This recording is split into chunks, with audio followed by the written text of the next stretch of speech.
I begin at the threshold, where all stories decide whether to enter.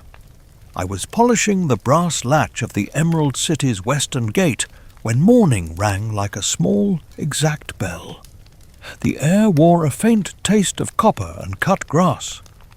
Outside the walls, the yellow brick road lay bright as a fresh coin in the palm, and along its trembling line a child approached with a steadiness that unsettled my routine. There are days when a guard may spend a lifetime in a single hour. This was such a day, and it began with a figure scarcely higher than my shoulder and a dog the size of a bread loaf, trotting as if the world had been made for the sincerity of his paws. I saw her before I heard her voice. She walked with the watchfulness of someone who has learned to survive polite storms. Beside her trotted the terrier, brisk and democratic, as if each brick of the road deserved its own greeting. The girl's dress was prairie plain, and upon her feet glittered shoes of a pale metal.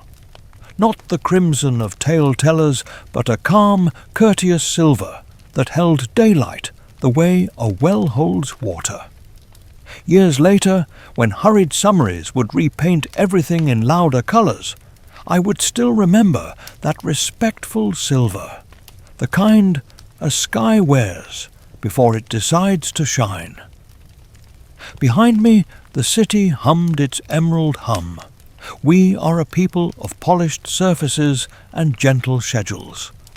My whiskers, long and dyed to the approved civic shade, tickled my lip as I breathed behind the visor. A fresh banner crept up the North Tower's pole.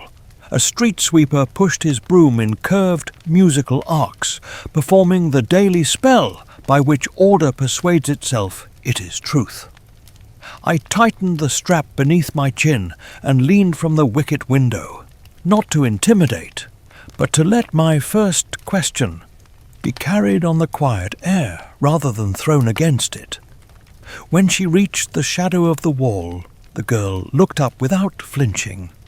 Travellers often waver at that last yard where sunlight meets stone. They consult their maps, their courage, their hunger. This one simply raised her hand and let her knuckles rest against the door as one might touch a sleeping friend. I could have barked the formalities and demanded a lineage of seals. Instead, I listened for the tone that sometimes hides beneath words. The greeting she offered carried no ambition, only courtesy, and a thread of weariness that made room for trust. You may think a guard craves excitement, but the truth is more domestic. We crave clarity. We want to know who enters and who departs, and to lay the day to bed without guesses. I have known mornings when the kettle boiled dry while I inspected a single hinge, and afternoons rescued from tedium by a shoelace that came loose at the precise moment a duke tried to stride past me. It is seldom the grand events that mould a city's patience. It is the practice of fastening what would otherwise be forgotten. Perhaps that is why I noticed the dust at the hem of the girl's dress and the careful way she arranged her breath before answering. Silver, I said to myself, not ruby. Even then, the difference felt like a message written in the neat hand of fate. The road had delivered a traveller who did not match the rumours.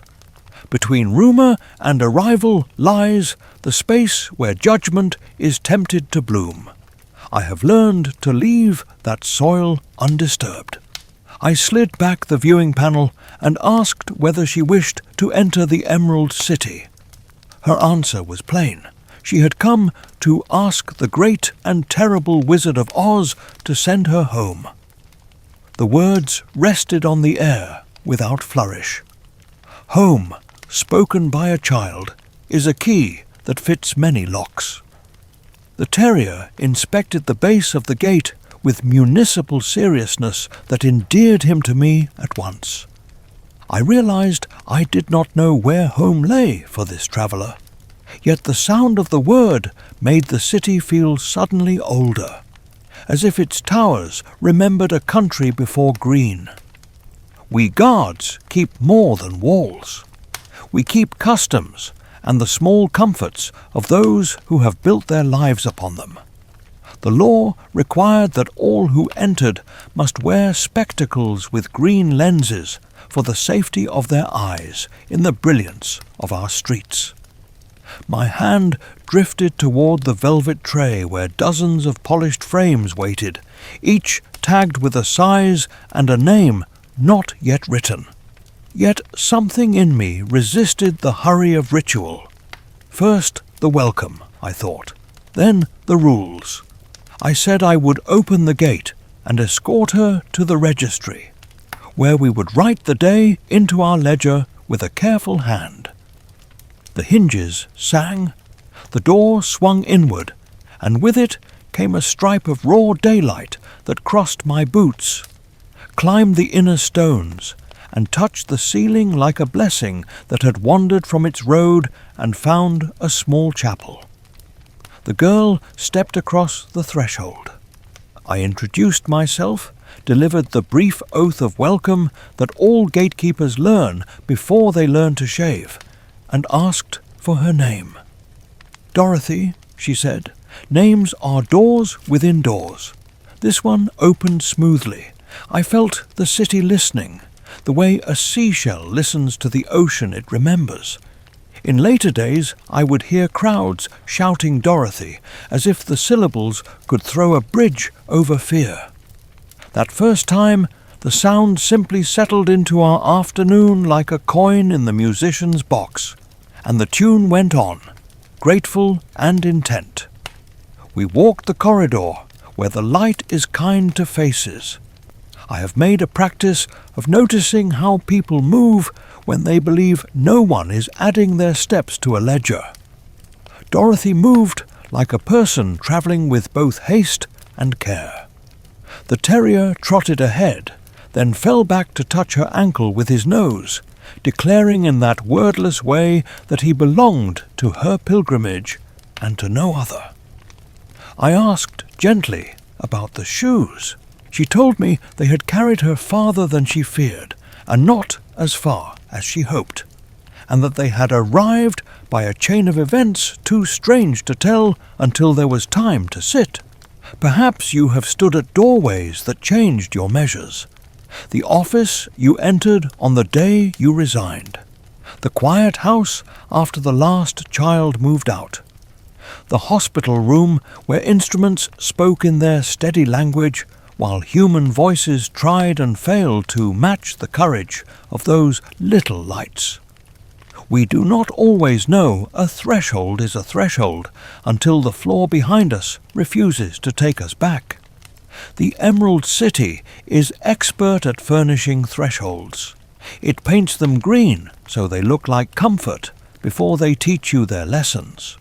At the registry, I set out the feathered pen, and Dorothy wrote her name with a firmness that lifted a corner of my doubt. Then I brought the tray and held up the required spectacles.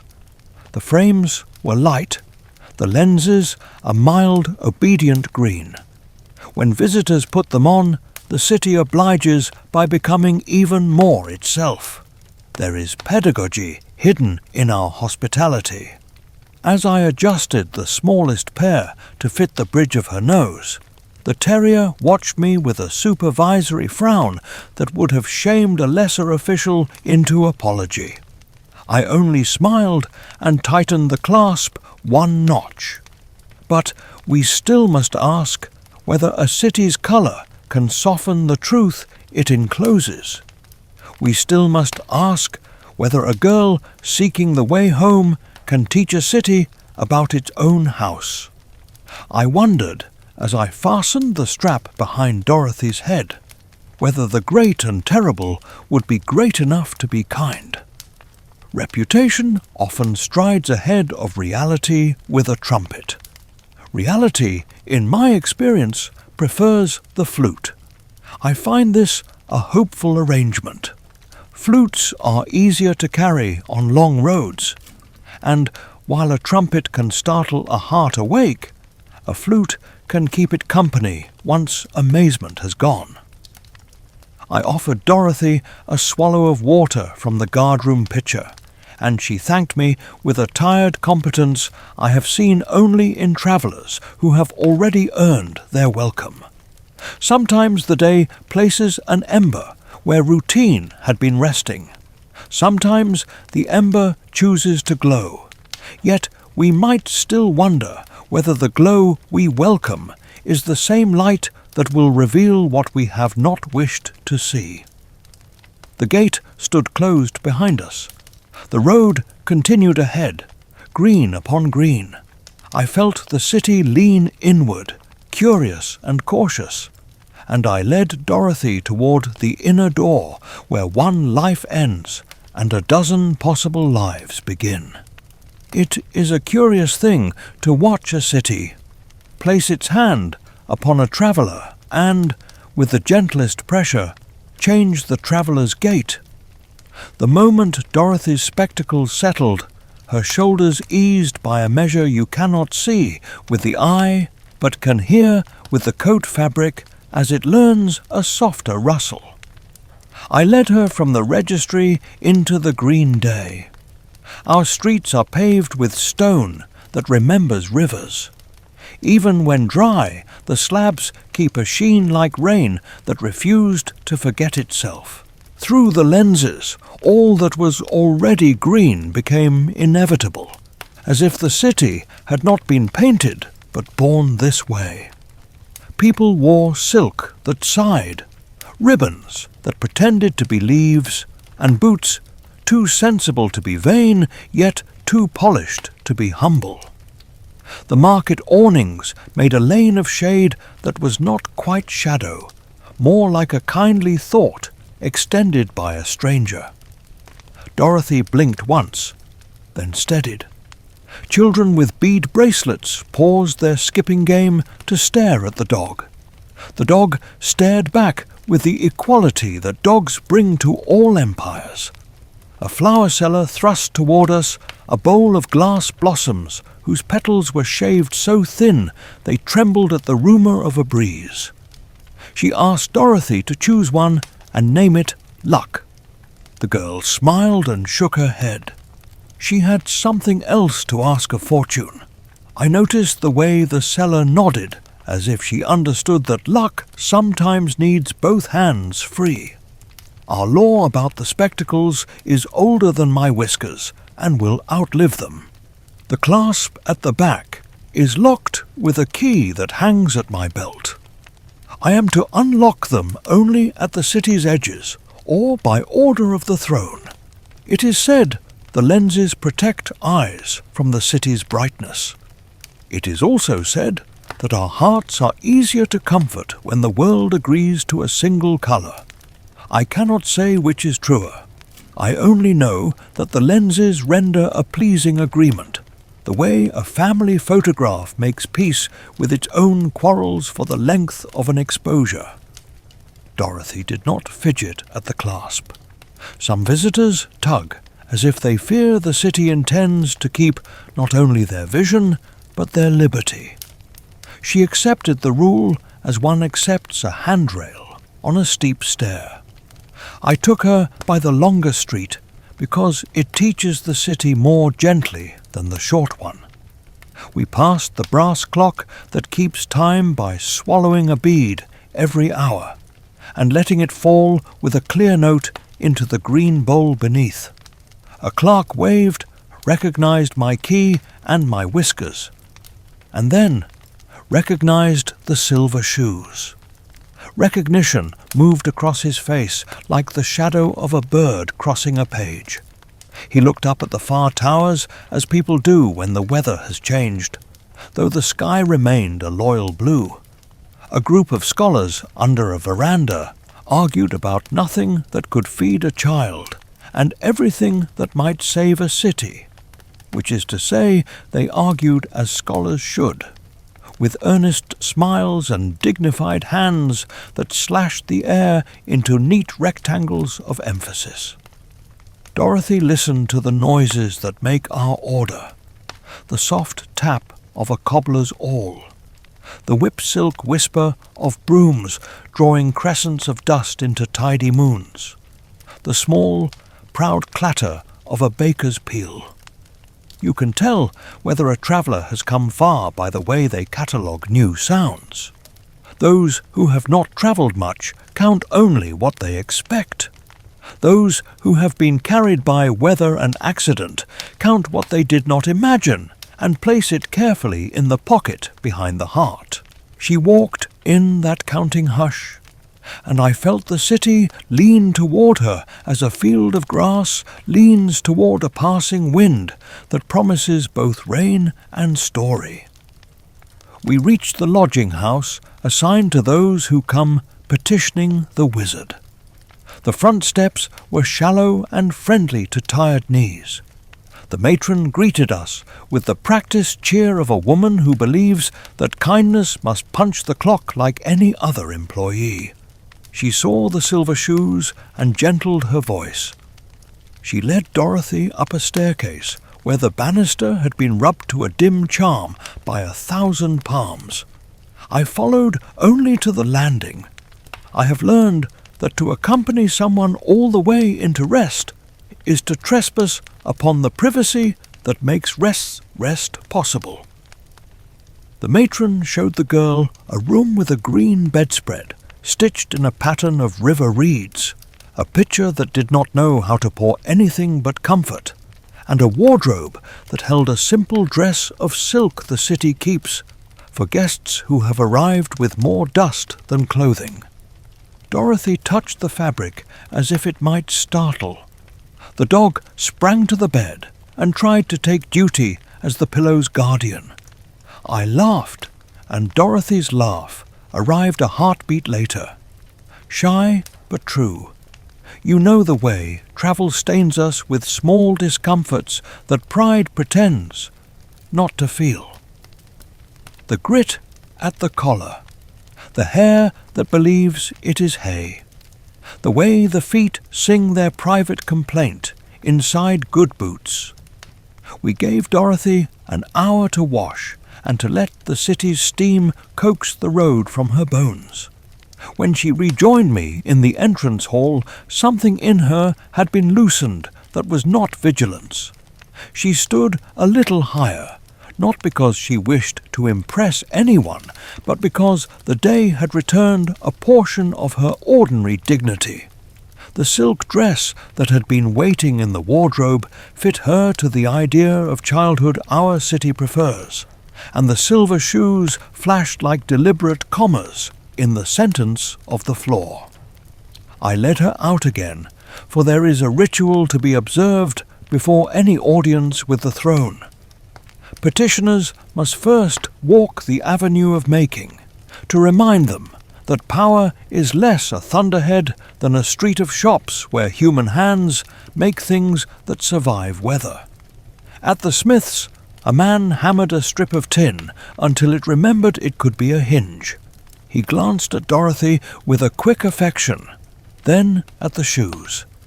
A tailor measured an invisible coat upon an invisible client, which is to say he measured himself against his best day and found it close enough to hope. A child lifted her mother's hand to show a frog carved from jade that opened to reveal a space, just large enough for a secret. We buy such boxes when we are ready to admit we have not told ourselves everything. The city's green can pamper a mood until it grows spoiled, or it can quiet a mood until it grows wise. It depends on whether you let colour rule you or remind you. I glanced at Dorothy to see which sort she would be. She stopped at a fountain where water shaped itself into a tree that fell and rose and fell again, the same and never the same. She watched it as if the sound were a country she could translate without a dictionary. Then we went on. Sometimes a guard must speak frankly, and sometimes the day speaks for him. As we approached the wide stair that climbs to the outer precinct of the palace, a trumpeter lifted his instrument and offered a single note from the old hymn of arrival. It is a brief phrase that does not promise more than the staircase can keep. I saw Dorothy's eyes learn the steps before her feet did. I also saw a worry enter her mouth, not as a frown, but as a small check in the flow of breath. You can be brave and still be visited by the animal that carries fear in its belly. Courage is not dismissing the animal. Courage is giving it a leash and walking uphill anyway. We paused so she could look back. The city below spread like a lake that had taught itself to be architecture. Children resumed their game. The dog sat on the second step with the posture of a magistrate considering a case of biscuits. I told her that the wizard receives petitioners one at a time and that each person seems to see him differently. I did not say more. A city has its own supply of rumour. It is not a guard's task to add seasoning. But we might still ask whether a city that colours every window can help a girl see herself. We might still ask whether a rule meant to protect can, without intending harm, begin to steer the heart away from rough truth. On the stairs I felt my green shadow lengthen beside me, and wondered whether loyalty looks different when the light comes from a new direction. 2 pigeons arrived, arranged themselves like quotation marks on the balustrade, and flew off, leaving a silence that seemed at once dignified and expectant. On we walked, Dorothy and the dog and I, toward the chamber where requests become either answers or mirrors. The palace antechamber teaches patience even to those who thought they already knew its alphabet. Its walls are a tender shade that flatters neither pride nor complaint. The ceiling gathers light, as if it were a rumour it intends to investigate before passing along. Green carpets soften the mathematics of footfall. A clock the size of a soup bowl counts time by dropping beads into a glass tray, each bead a note, each note an admission. That waiting is a kind of work. I stationed myself at the tall door with the bronze inlay that maps the yellow brick road as a single thread. Across from me stood the footman with his immaculate cuffs, who believes silence is the highest form of conversation. Between us lay the place where petitioners breathe before they speak. Dorothy arrived with her companions, fresh from baths and city-issued clothes that forgave the road without denying it. I confess I had not met them at the gate. The tailor and the tinsmith had detained them kindly, as artisans always detain those who remind them of their best stories. Now they came up the green stair that prepares the heart for formality. First I saw the scarecrow, with new straw glinting like harvest in a good year. His jacket had been brushed to a gentlemanly threadbare, which is a style many citizens lords pay dearly to imitate. He bowed to me with the ineffable good manners of those who know they are held together by faith and twine. Behind him was the Tin Woodman, polished until he resembled a memory of the moon. The hinges at his knees had received a discreet whisper of oil. His axe rode in the crook of his arm, not menacing, not ashamed, a tool that had discovered its second vocation as an emblem. The cowardly lion padded last, the green ribbon at his mane's base tied with a bravery that understood how hands shake. His tail performed the smallest of courtesies, sweeping the carpet's pile smooth in his wake. I have seen dukes work harder to look ordinary. Dorothy greeted me with the modest gravity she was making into a habit.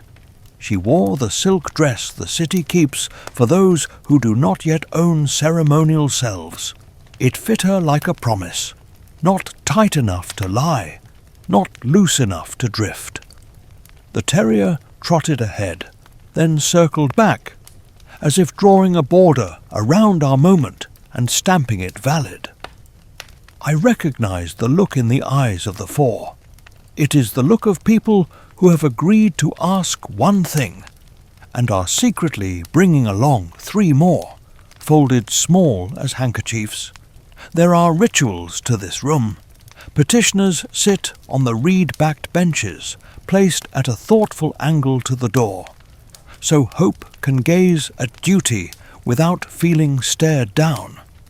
A steward offers a tray of cucumber water, because power ought to be met with clarity rather than sugar. You may laugh, but such courtesies hold a city together when proclamations fray.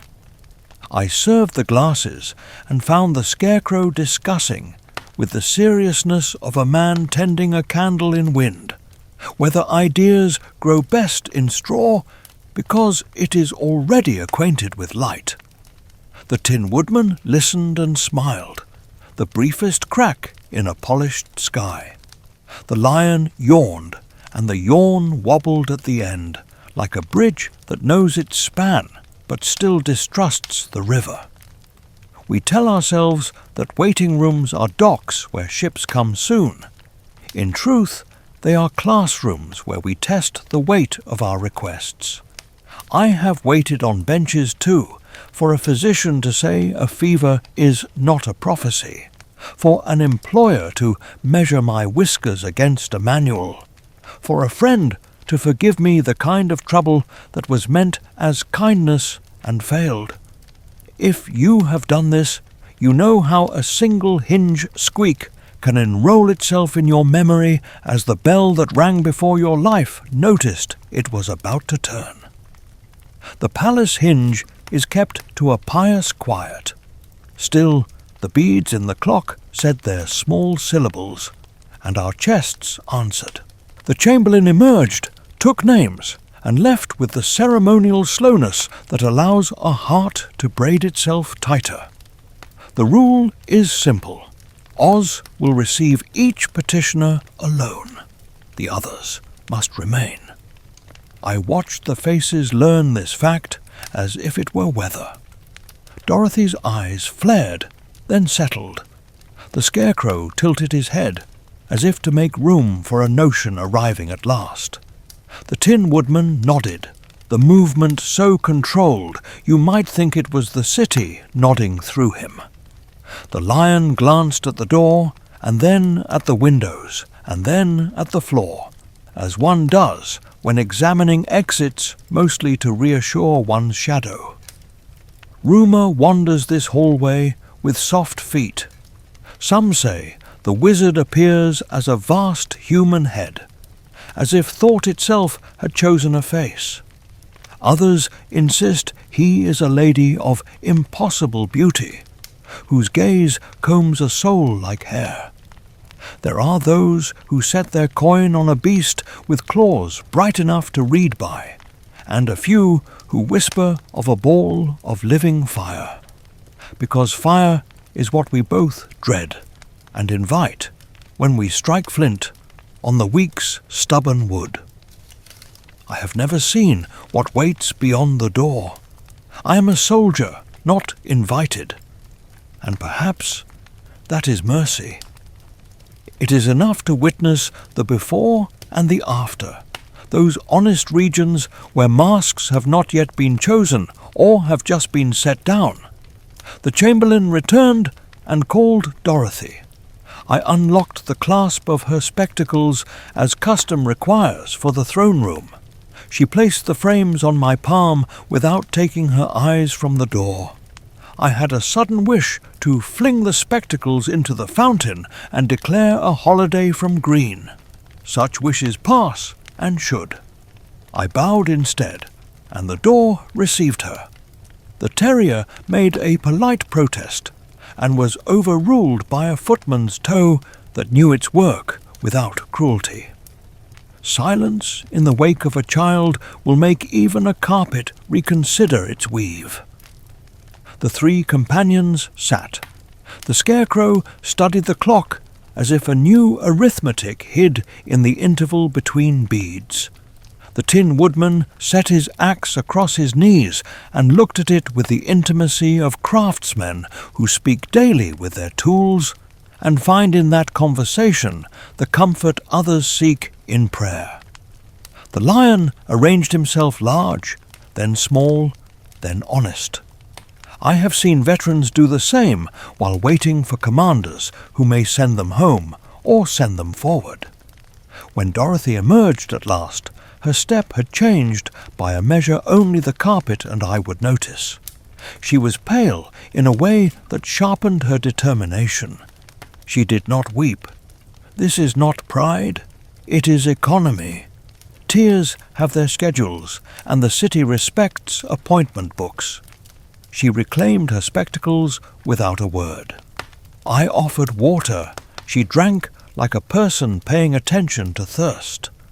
The companions rose as if pulled by a single green string. The chamberlain called for the scarecrow. Before he went in, he looked at me. I have learned to answer certain looks without words. I nodded once, a gesture that means you can return to us and still be the person you meant to be. He smiled, then tilted, then vanished into whatever others call fear and some call opportunity. You know the way a closed door multiplies the stories you tell yourself. In a moment, I had imagined a dozen scenes, none true, all true, in the sense that desire and dread are themselves realities you must house and feed. The Tin Woodman asked softly whether I thought a brain improves a heart or only explains it. I said that in our city, explanation often arrives wearing the same coat as apology, and we have had to learn which buttons to undo. He nodded, and a hinge somewhere sighed with him, but so faintly it could have been my imagination practicing its scales. The scarecrow returned with a look like a lantern set down after a successful crossing. Then the Tin Woodman went in, oil can at the ready, because hope too needs maintenance. The Lion last, his tail drawing on the carpet an alphabet. No scholar has fully translated. One by one they came back altered yet recognizable, as if a familiar melody had discovered a harmony beside it that had been there all along, polite and patient, waiting for the right ear. By the end of the afternoon, the four had received what our city gives best, a task. Oz would grant their requests once the Wicked Witch of the West had been unmade as a fact. I watched the words settle on their shoulders. Some burdens crush, some straighten. This weight seemed to do both, in alternating measure, like a weather that tests beams and then rewards them with a quiet that tastes of metal and rain. But we might still wonder whether a promise that arrives yoked to a condition is a promise or a wager. We might still wonder whether power that asks for proof of worthiness is measuring the petitioner or protecting itself from the awkwardness of giving. The beads kept falling, one small decision after another, and the day edged toward the green that precedes the lamps. To loosen the air, I told them the story of my first day in uniform, when my whiskers were the wrong shade, and an elderly woman scolded me for making the city look like untidy seaweed. They laughed, and even the Lion's laugh forgot to tremble. I mentioned the time a summer storm hit so hard that I had to check each hinge in the gate, while thunder inspected my courage with unreasonable curiosity. They smiled the tired smile of travellers who recognize the ordinary heroism of people keeping their posts. The chamberlain dismissed us. The 4 were given rooms, a hot meal, and the courtesy of evening.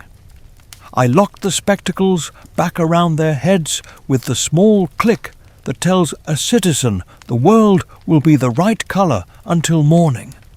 As I walked them to the stairs, I felt the city regarding us, not with suspicion, but with the fragile, rising hope a house feels when new friends linger at the threshold after saying good night. Far away, somewhere west, where maps grow stingy with names, something waited that would ask more of them than cleverness, and more of me than loyalty. And so a quiet fell, the kind that pulls up a chair. Tomorrow would begin the arithmetic of departure. Tonight it was enough to shepherd them through the palace corridors, each bearing a question that wore the face of a promise. Morning is the hour when a city pretends it has never heard of trouble. We polish brass and call it hope.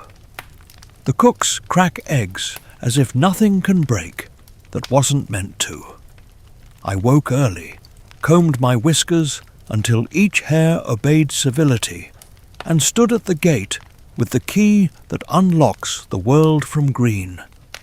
A thin veil of mist tugged at the towers, sewing them lightly to the sky.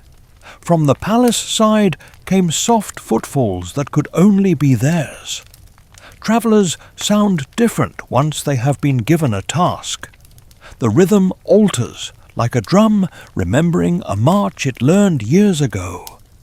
They arrived with the quiet that follows a night of vows. Dorothy's spectacles had fogged at the edges. The dog trotted close, less jaunty, more deliberate. The scarecrow's fresh straw had settled, so he looked less like a harvest, and more like a scholar wearing a field for a coat. The Tin Woodman bore his axe without ceremony. The lion's ribbon was tied anew, and there was a crease at his brow that suggested he had been practicing how not to tremble. I greeted them as one greets dawn, with respect for the work it is about to do to us. Before a departure, the city offers a modest liturgy. The matron from the lodging-house wrapped provisions in green cloth, bread that keeps its kindness, a wedge of cheese that forgives rough handling, a parcel of dried fruit that tastes of afternoons spent correctly, a tinker from the avenue of making pressed into the Tin Woodman's hand, a screw he had shaped the night before, arguing that every expedition deserves one gift from insomnia. A seamstress slipped a thimble into Dorothy's pocket with a glance that said it was for mending, though we both knew mending often begins far from cloth. None of it grand, all of it exact. We paused before the small shrine built into the gate's inner wall, where citizens leave the little vows they prefer not to publish. A button from a uniform that did its best, a pencil stub that wrote the truth once and would not write lies after, 2 green beads on a string because some prayers are a tally. Dorothy looked at these with a tenderness that made me wish the city could bow. Without a word, she took from her dress hem a single thread that had travelled farther than it expected and laid it on the shelf. The dog tapped the stone with a forepaw, which is how some souls say Amen. There is a rule about lenses. When a person leaves our streets for the open, the guardian must unlock the spectacles and release the eyes to their native weather. I motioned Dorothy nearer, turned the tiny key, and felt the clasp let go with the sound a teardrop might make if it had studied discretion. She removed the frames and blinked, not because the world was too bright, but because a habit had been courteously dismissed. The Scarecrow's lenses came next, then the Lion's, then the Tin Woodman's. It is a ceremony of trust, this restoring of sight, and it requires both hands and a certain tenderness one usually reserves for new leaves. Thus, uncoloured, the day offered its ordinary palette. The road beyond the gate shone its faithful yellow, stretching into the west where maps lean on rumour. The fields waited in their browns and golds. Clouds rehearsed their shadows on a stage of blue that asked nothing but attention. I caught, above Dorothy's right eye, the faint shimmer of the kiss, placed there by the good witch of the north, a mark the city's green had gentled out of view. It glinted and was gone, like a coin shown only to remind a debt that it is being paid. People often imagine farewells as large, but good ones are composed of accurate smallness. I explained the way the road bends toward the river that is wider than its manners, the low bridge where barn swallows argue with their own echoes, the milestone at the hedge where children sometimes hide riddles on slips of paper to rescue tired travellers from the seriousness of their shoes. I told them the last water pump still honest, before the western flats commence their experiments on thirst. The Scarecrow listened with a nodding that seemed to plant the information into himself the way one tucks bulbs into soil. The Tin Woodman asked whether the Winky country's sunset is as gold as the books insist. I said a sunset is only as faithful as the eyes that meet it. The Lion said nothing, but his tail wrote patient assurances along the ground. The Chamberlain had sent a final parchment bearing Oz's seal, which is a green circle that pretends not to be an eye. It held no instructions beyond the task itself. Power loves brevity when detail would reveal its ignorance. I tucked the parchment into the Scarecrow's jacket, because paper prefers pockets that understand curiosity. To Dorothy I gave the small brass whistle guards carry for calling help that sometimes cannot be spared. I told her it would bring me if bringing me were possible. She nodded with the gratitude of someone who has already learned how often help arrives dressed as something else. To loosen the air, I told a story about the day a goose marched into the guardroom and hissed me into a corner until I negotiated a treaty involving breadcrumbs and apologies. They laughed, and the morning remembered how to be young. I added, because the heart needs ordinary pictures to rest in between harder views, that once my shoelace snapped on an inspection round, and I had to choose whether to tie 2 stubs into a knot or walk lopsided and noble. The knot won. The lesson has been earning its keep ever since. We reached the final bolt. I touched its cold certainty and felt, as I often do at this hinge, the way duty and care balance one another like 2 acrobats pretending to quarrel. I said the words that turn a soldier into a doorman. Go safely, return differently. May the road receive only what you choose to give it. Dorothy placed her palm on the wood for a heartbeat, and I saw, or believed I saw, the 1,000 miles her mind had to travel before her feet began. Then I swung the gate. Light made a river on the threshold. The 4 stepped into it as if stepping onto a page that had been waiting for their handwriting. The dog looked back once and then accepted the future with the excellent pragmatism of dogs. I followed them out for a dozen paces because partings must be walked, not only spoken. The breeze had the bakery's warmth in it. A pair of crows discussed politics at the wall. Somewhere, a milk cart negotiated with a pothole and lost politely. You may ask what a guard feels when heroes go out and the tales turn their backs so they can turn toward their work. I have felt pride wear a hat too large and slip over my eyes.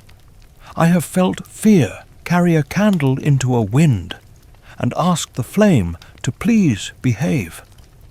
Mostly, I have felt the plain domestic ache of those who set a table and then watch the chair remain empty until a story chooses a time to bring someone home.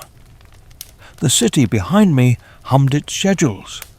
The country before me offered a distance that styled itself as advice. They walked, small at first, then properly sized by the scale of the fields. When they came to the first bend, Dorothy lifted her hand. I lifted mine. I realized, with the clarity that visits uninvited and then refuses to leave, that I had not blessed them. I am not licensed for blessings, but I possess one that has passed from grandmother to grandson in my family since the day a flood took the barn, but left the bread. May your fear be clever. May your cleverness be kind. May your kindness find doors where maps draw walls. I sent it after them the way one sends a letter with no address and trusts the postal service of the heart. But we might still wonder whether a city that polishes its hope each morning can bear the smudges a true story leaves behind. We might still wonder whether sending people out to defeat a danger is our way of avoiding the smaller, stubborn dangers that take up residence on familiar shelves. Perhaps the Wicked West is not only a place, but the hour just after courage is promised, and just before it is proved. The gate closed behind me with the sound of a book choosing its next chapter. Inside, I checked the bolts, not because I doubted them, but because love of a city is made of these homely assurances. I signed the ledger with the note on departures, and the time the road opened its jaw and let 4 figures pass between its teeth. I set my kettle on the little brazier. The first cup of tea after an important farewell tastes like an oath you can keep. I touched the whistle's twin at my belt and prayed to whichever listening listens to men with dyed whiskers and steady hands, that if it blew from the west, I would hear. The mist burned off the towers. Vendors rolled awnings up into neat cylinders. Somewhere a school bell found the patience to ring. I settled back at my post, the way the sea settles after agreeing to be shoreline again, and waited for the day to declare what kind of honesty it would require. Out beyond the hedge, the yellow brick road uncoiled toward trials that would test tin and straw and main, and the small true word, home. I could not go with them. My task was here. Still, a part of me stepped over that threshold and walked at their shoulder, carrying nothing but attention and the old family blessing, repeated under my breath until even the hinges listened. Days in the Emerald City widened without them the way a room feels larger after a guest departs, not because the walls moved, but because attention lost its furniture. We continued our disciplines. I inspected the hinge pins at dawn, counting their small loyalties. The brass clock swallowed its hourly bead with the same measured thirst. Shops opened, ribbons nodded on their hooks, and the avenue of making folded itself into usefulness. Yet even the most obedient broom bristles whispered questions as they gathered the day into tidy piles. Rumor does its errands faster than mail. By the second morning, a trader from the south gate swore he had seen a field that sweetened the air so fiercely it asked travellers to sleep in the open, like treasures, carelessly left on a blanket. He described red petals and a wind that carried a lullaby disguised as weather. I thought of Dorothy's step and the lion's careful breath, and felt the crude arithmetic of distance add a column of worry to my ledger. A seamstress, who is not wrong about most things, muttered that cleverness is as easily seduced by comfort as by vanity, and I wrote her sentence in my pocket, where I keep lines that polish a man's day. It is a strange form of loyalty to love a city better when it shares its heroes.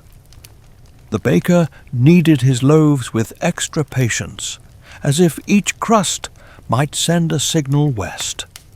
The tinsmith wrapped a small bottle of oil in green paper and set it in his window for no customer in particular, declaring the gesture a letter in a language his hands could write. Schoolchildren drew maps that floated westward into spaces where the page had to imagine rivers to give the road honest thirst. I caught myself lingering with the key at the spectacle clasp, as if the simple click could somehow unlock distance. On the third day, a messenger returned from the winky boundary with a story gathered in clumps, like burrs on socks. He had heard of a cap wrought with curious letters that could summon a sky full of obedience, provided the wearer spoke a phrase the cap preferred. He reported that the wind in the west seemed to travel with companions, that shadows flew where there were no birds, and that laughter landed on fields like weather no farmer had ordered. I wrote these in the ledger without insisting they be true. There is a dignity in recording a city's concerns even when they arrive dressed as fables. People lined up at my wicket to ask whether Oz had sent more help. I told them the truth we could afford. Readiness is a kind of help. The palace grew quieter. The great hall, which usually wears noise like jewellery, set its ornaments aside. The chamberlain's steps learned a hush I had not heard since the last time a festival ended and the moon cleaned up after us. I maintained my rounds and said good morning to the fountains, whose green-tinged water lifted and fell with impeccable manners. In the guardroom I polished the whistle that matched Dorothy's, not because polishing improves sound, but because a hand needs tasks that give attention a place to rest between worries. You would laugh at the small catastrophes that fill a city while it waits. A pigeon claimed the northwest turret as if it were an ancestral home and pecked the decorative knotwork until the mason scolded it into a better career. A cart lost a wheel right under the arch and required 6 citizens and 1 opinionated dog to persuade it back to usefulness.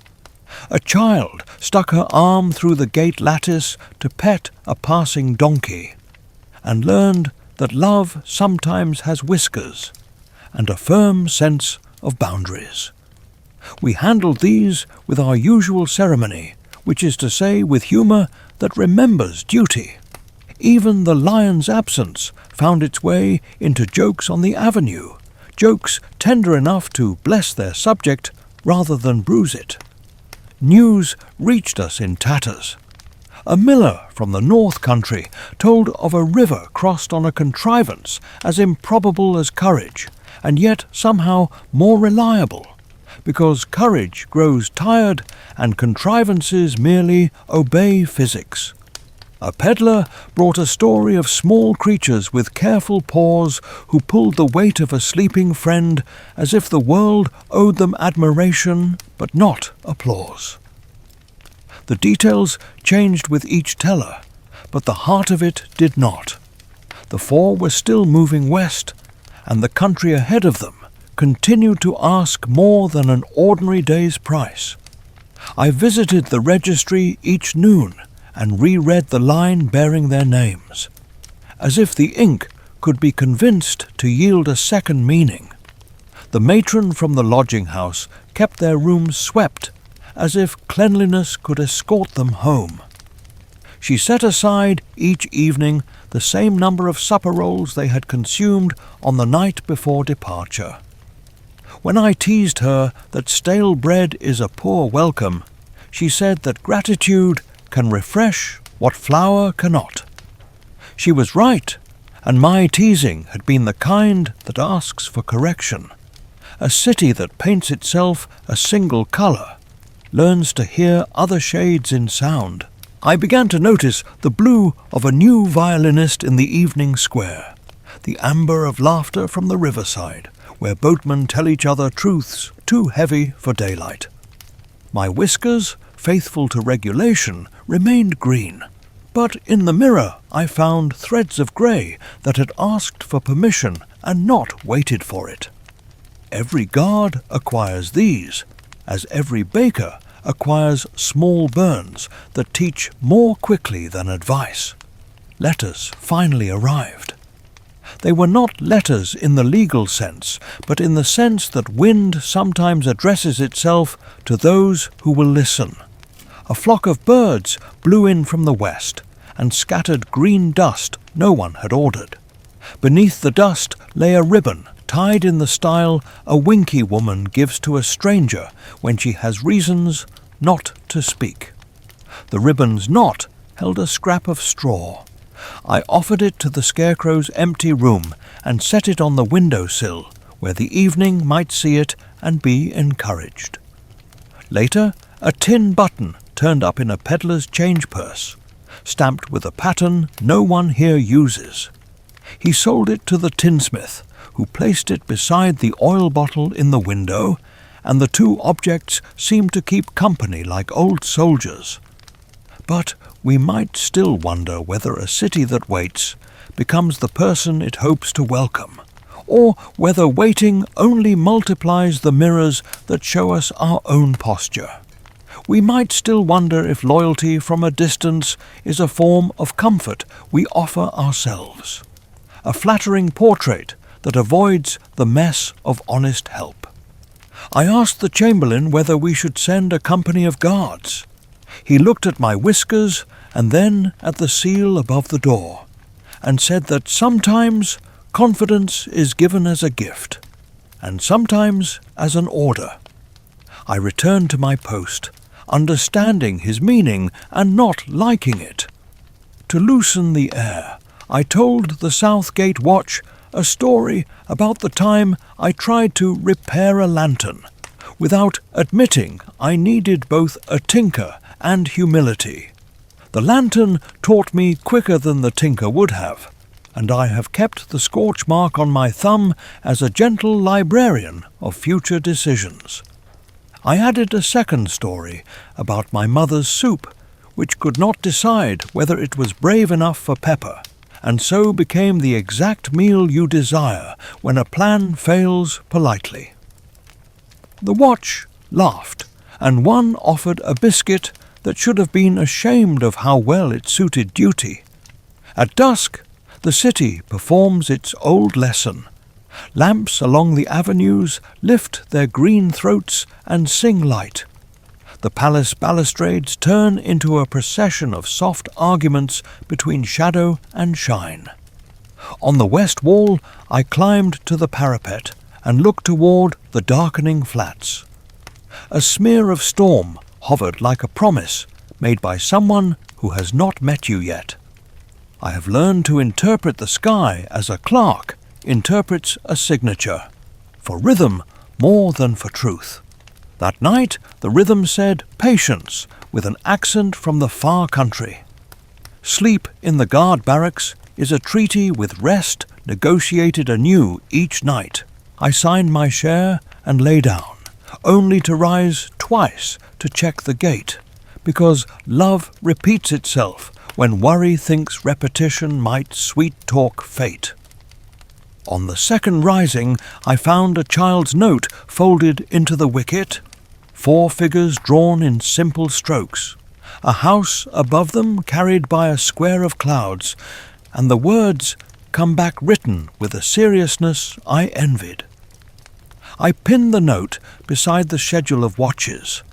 Orders must share space with prayers that do not embarrass themselves. Morning returned, wearing its usual competence. The bread was warm, the clock was dutiful, and the first petitioners arrived, carrying questions that did not need a wizard to answer so much as an audience. I gave them the best audience a soldier can, which is attention without theatrical sympathy. Behind their words I heard the road, still speaking west. When the sun climbed to its noon argument with the tower, a gust moved across the courtyard and turned just once, as if it were bowing to someone who had not yet arrived. I took it as a greeting from the geography we had sent them to learn. I will say a small thing that cities seldom confess. We are quieter when our bravest are gone, not only because we miss them, but because their absence reveals how much of our courage is borrowed. This is not shame. Borrowing is how communities begin, and returning what we borrowed is how they endure. I borrowed from Dorothy's steadiness, from the Scarecrow's curiosity, from the Tin Woodman's precise kindness, from the Lion's refusal to mislabel fear as fate. The day accepted my debt and did not send a collector. The West remained a long green word spoken under its breath. I kept my post, counted beads, signed ledgers, and waited for either a whistle or a rumour to ripen into fact. Somewhere beyond our comfortable geography, water would meet metal, and metal would learn mercy. Straw would arrange itself into thought. A mane would resist the old tremor and discover a newer one called resolve. A small shoe would step where it had not imagined stepping and learn the grammar of return. Toward evening, a final message arrived. Not a letter and not quite a sign.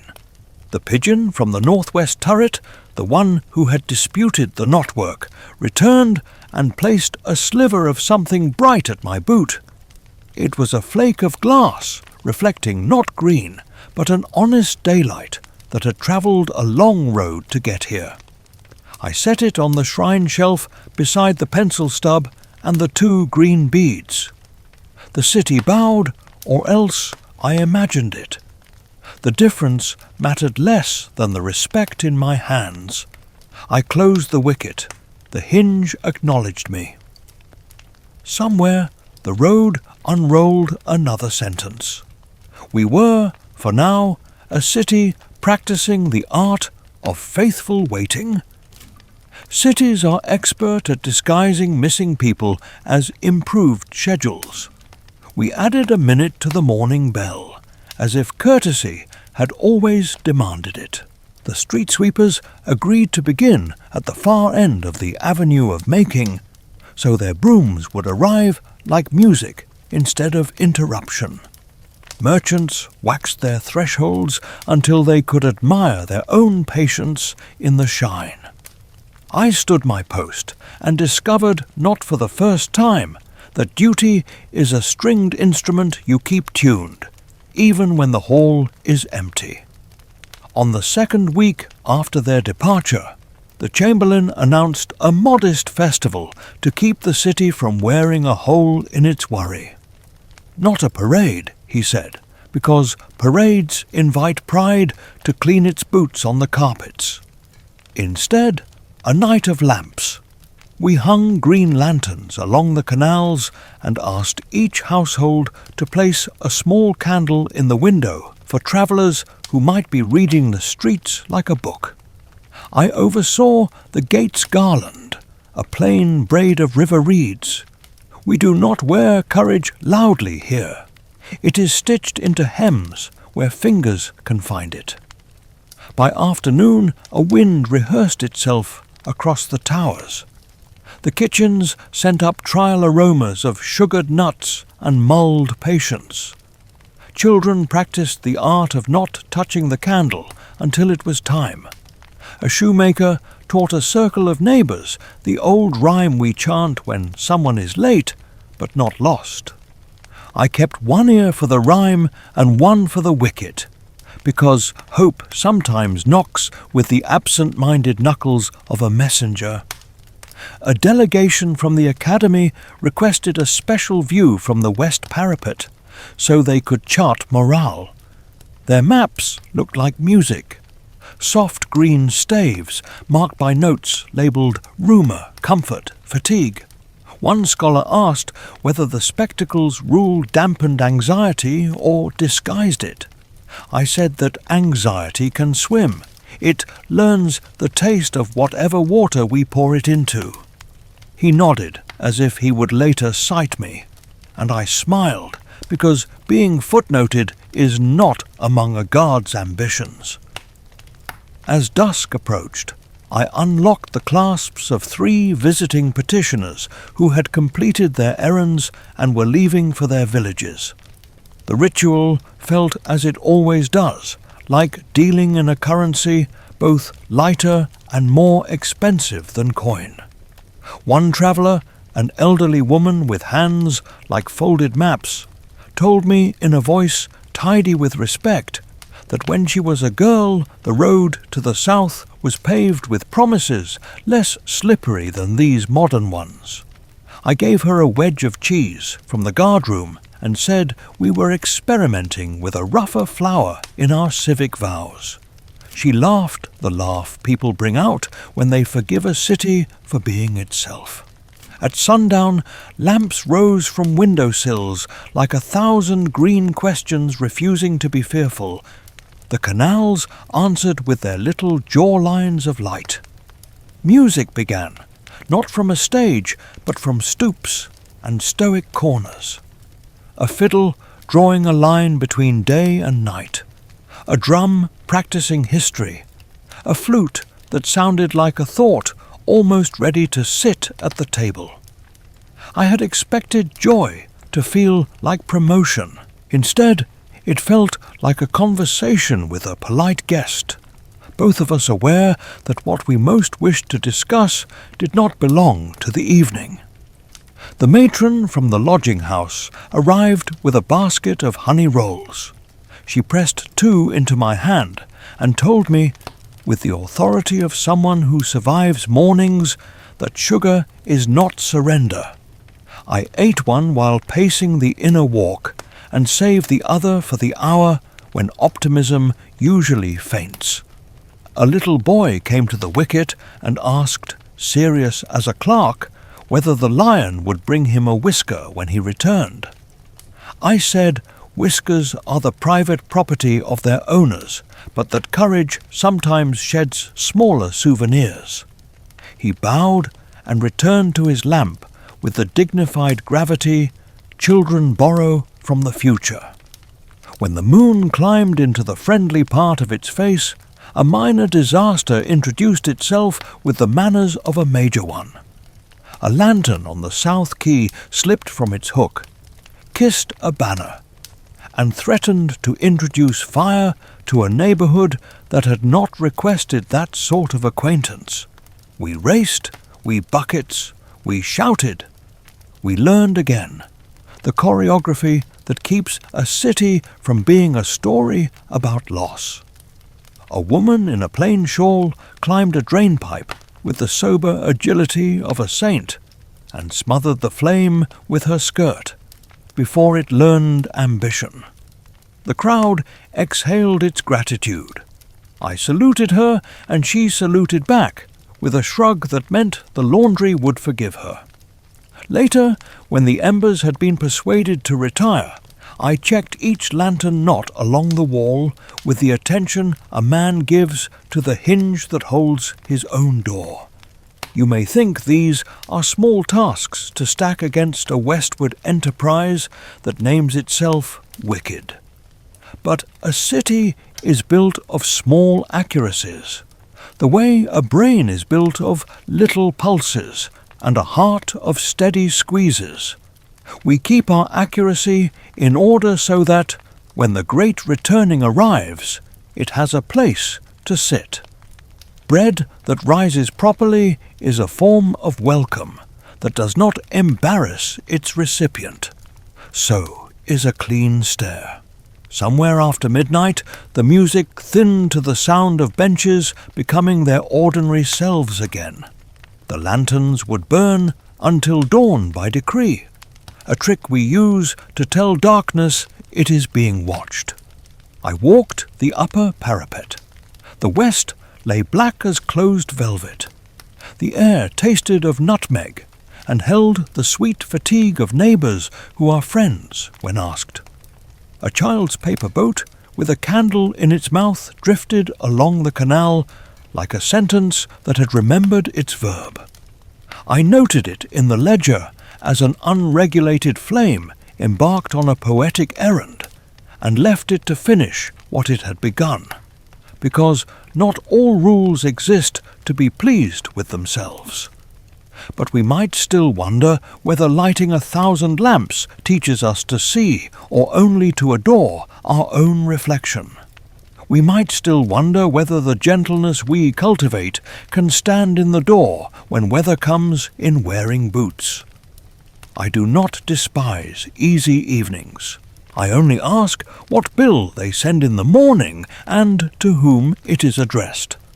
To lighten the air, the baker told me the joke about the apprentice who salted the dough twice and called it a maritime specialty. I countered with the one about the tailor who measured a ghost and charged extra for fabric saved. We shook the night loose from our shoulders and let a simple laugh warm the wrist, where responsibility sits like a polite weight. A pigeon settled on my helmet brim, and performed the inspection it believes is part of its ancestral lore. I passed. Near dawn, a coach rolled in from the North Road, with news that had grown travel stains. The driver, still shivering from fields he had not consented to dream, spoke of flowers red as insistence that tried to sing him asleep. He said a great cat refused the song, paced the sleepers, roared them toward wakefulness, and nearly surrendered only when his own breath turned rhythmic. Another voice, he swore, belonged to a cloud of creatures who lifted a small body from danger with a solidarity the earth could not match. He lacked nouns for the creatures, and the city supplied its own. I wrote only this: aid descended. Sometimes a ledger should respect mystery the way a hat respects rain. The chamberlain thanked the driver and sent him to the kitchen for soup, which is what governments do when they have more admiration than instructions. The rumour moved through the market with that mixture of shiver and grin that informs a people they have invested wisely in strangers. The tinsmith polished the bottle in his window. The seamstress retied the ribbon on our shrine offerings. I allowed myself, while locking the wicket for the brief interval between night and day, the smallest of private declarations. They were still moving, and danger had discovered both its manners and its limits. Morning took us in its capable hands. The festival left behind a clean tiredness, like a bed after a good book. I collected the stub candles from the gate niche and set aside their wax for moulded soldiers children dip in green for luck. The first petitioners arrived and arranged their questions like plates on a table. I answered what I could and sent the rest upstairs to the offices where people are paid to attempt answers that are mostly prayers, trained to wear boots. Before noon, a breeze came off the west and carried the scent of metal that had not given up on softness. I thought of the Tin Woodman and the way he rests his axe in the crook of his elbow when speaking of sorrow, as if sorrow were a tool you could mend. I thought of the scarecrow's head tilting toward ideas the way sunflowers tilt toward persistence. I thought of a ribbon at a lion's mane and of a little shoe practicing return. I touched the whistle on my belt and found it cool, ready, undecided. The city, in its green eloquence, continued. We were tidy. We were brave in domestic units. We left space on our plates for the news we had ordered. When it finally came, it would not find us staring at our shoes. It would find us at our posts, lamps decorously dark in daylight, hinges persuaded, bread risen, ledgers frank, and the gate ready to become a mouth that smiles instead of a jaw that bites. Some mornings you make hope. Some mornings you merely set the table where hope may choose to sit. Two kinds of news travel a country. One comes on wheels that rattle, with men who must be fed before they remember their message. The other arrives on foot, breathing hard and true, as if it had chosen a single sentence to carry, and would rather drop than alter it. Near noon on the 12th day, a runner in winky yellow strode into the forecourt with dust like a triumph on his shins. He asked for water and the chamberlain in that order, proving he knew the hierarchy that keeps heroes from collapsing at the door. I brought a cup and saw, tied to his belt, a strip of black cloth stiff with old soot. He set the cloth on the rail and said the West was unmade by a bucket. So, at last, the story reached us with a shape we could hold. Not dragons, not the sky cracking in half, not a sword singing a ballad it had rehearsed in secret. Water, humble as kitchens, flung by a child whose hand understood what kingdoms sometimes forget.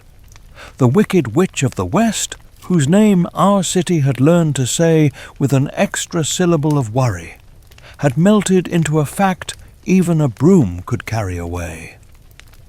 I wrote it in the ledger, and the ink looked almost relieved. The runner told it as Winkies tell most things, without garnish. A slipper's shine on a hearthstone.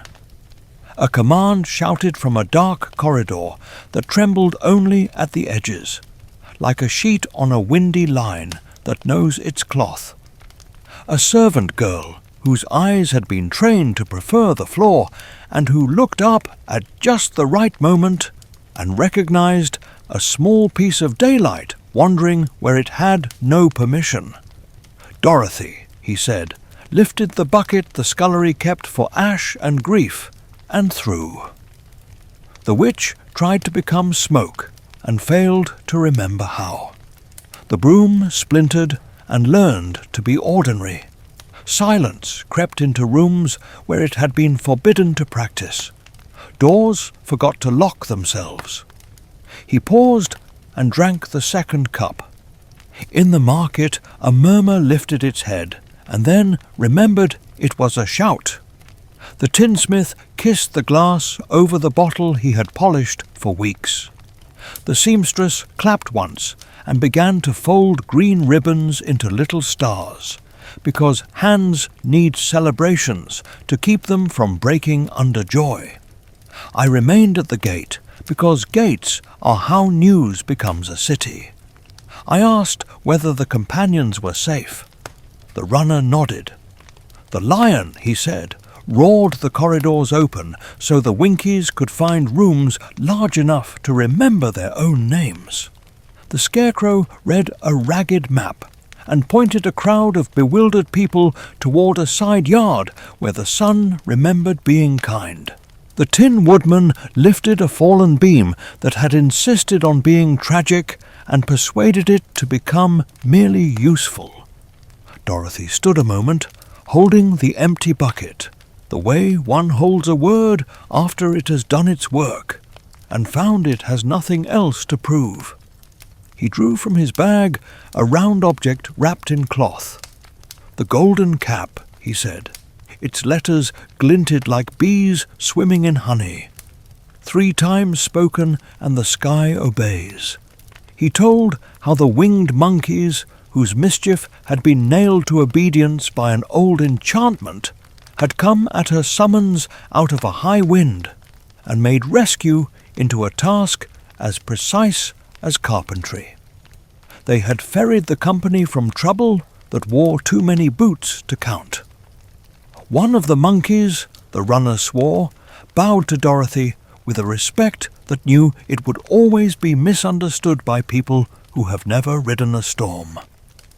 I placed the cap in the guarded strong box and felt its weight like an argument about power that would need a quiet room. The chamberlain ordered the bells to ring in the low voice our city uses for gratitude. High bells are for triumph and weddings, and the afternoon a treaty chooses to forgive itself. Low bells are for relief. They speak to the ribs. People drifted to the square with the intention of a river finding the sea it has rehearsed all its life. They asked whether the 4 were coming home. "Soon," I said, and heard the calendar fold upon itself like a map that has decided the distance is tired of being a fact.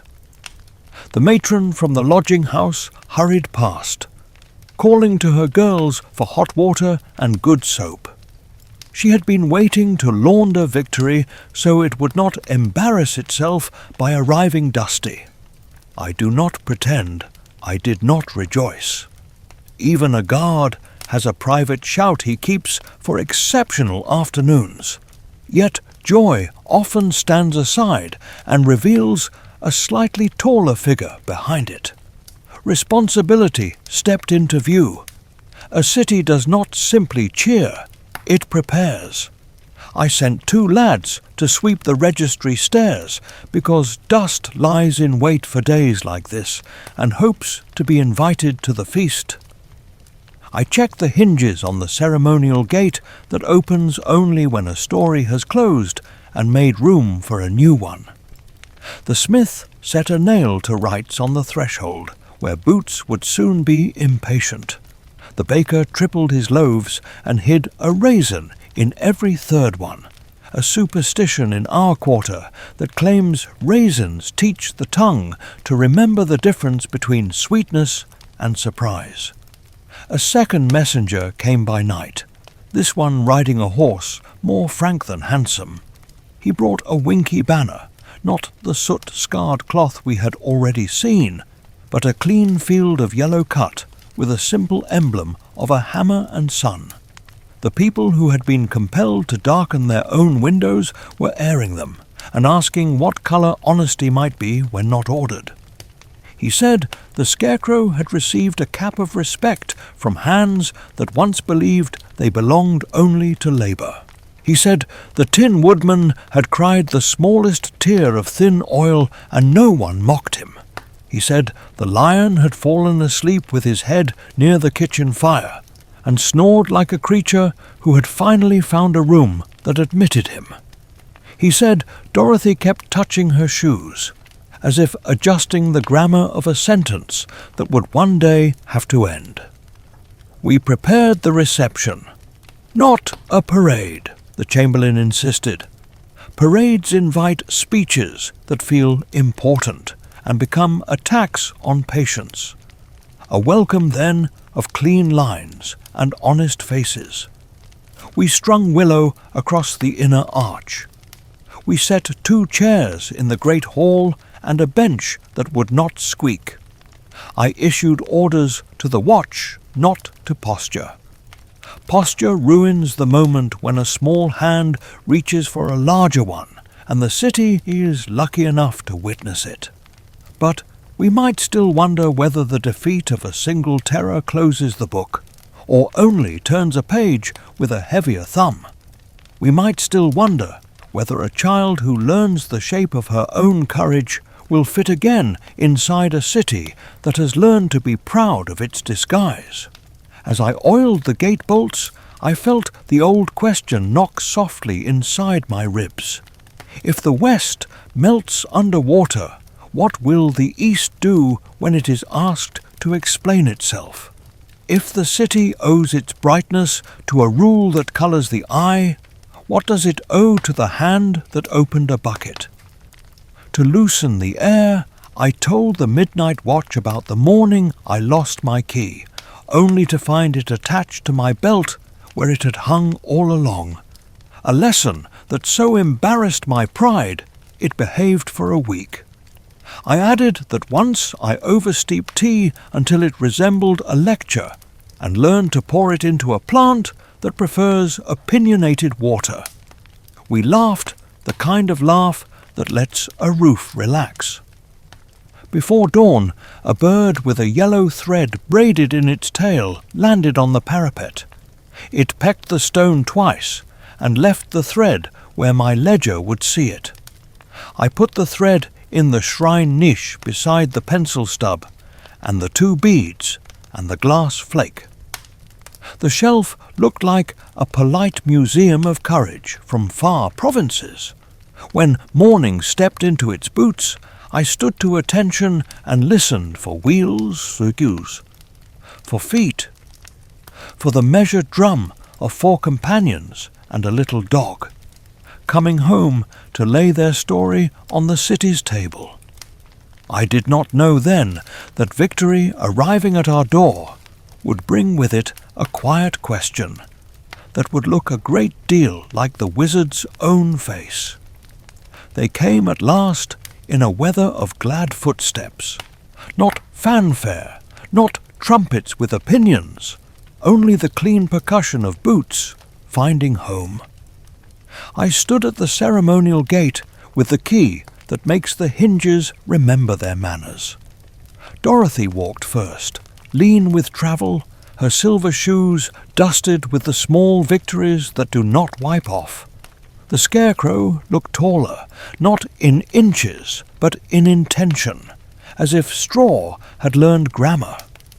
The Tin Woodman bore a new stillness that did not contradict motion.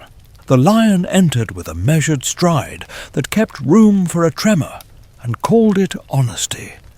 The dog carried the afternoon in his tail and distributed it fairly. The city exhaled. People do not shout when what they love returns. They sort their feelings into work. The matron intercepted Dorothy with hot water and a towel that had been saving a corner for tears if needed. The tinsmith offered the woodman the bottle from his window with a bow that belonged to both of them. Children lined the avenue of making, practicing the difficult art of gazing without grabbing. I unlocked the spectacle clasps for the 4 as custom requires. The green lenses set their day aside like a coat that has earned its peg. We did not parade. We walked. That is a better verb for gratitude. The great hall received them and offered chairs that did not creak as promised. A bowl of soup met each pair of hands and confessed nothing about how many recipes had been argued over to produce its particular mercy. The Chamberlain announced that Oz would grant whose requests had earned it. The phrase made a polite kind of sense, and still the air cooled by a fraction only steady hearts would notice. The wizard named an hour for the audience, and then another hour when the first one wilted. Important rooms have a way of splitting days into portions the clock did not authorize. Dorothy accepted the postponement with that prairie patience that treats time like bread, sliceable, survivable. The Scarecrow stared at the ceiling and discovered a pattern there we had not meant to hide. The Tin Woodman polished his thumb with a handkerchief that had learned when to stop. The Lion lay on the rug and rehearsed calm. I kept my post and kept the beads of the small clock honest. By the third delay, the palace grew fussy. Fussy is what dignity becomes when it is trying not to sweat. I was told to fetch a new ribbon for the plume in the antechamber. I took the south corridor where the stone remembers being. River. A door I had always found locked admitted my key with the innocent click of a hinge that has been expecting you. I stepped into a narrow room lit by a window the size of a hand, and found the palace backstage earning its keep. The place was a choir of contrivances. Bellows big as a patient horse drowsed under a canvas sheet. A polished horn ran from a closet to a grill, the better to give a voice. Shoulders it did not naturally possess.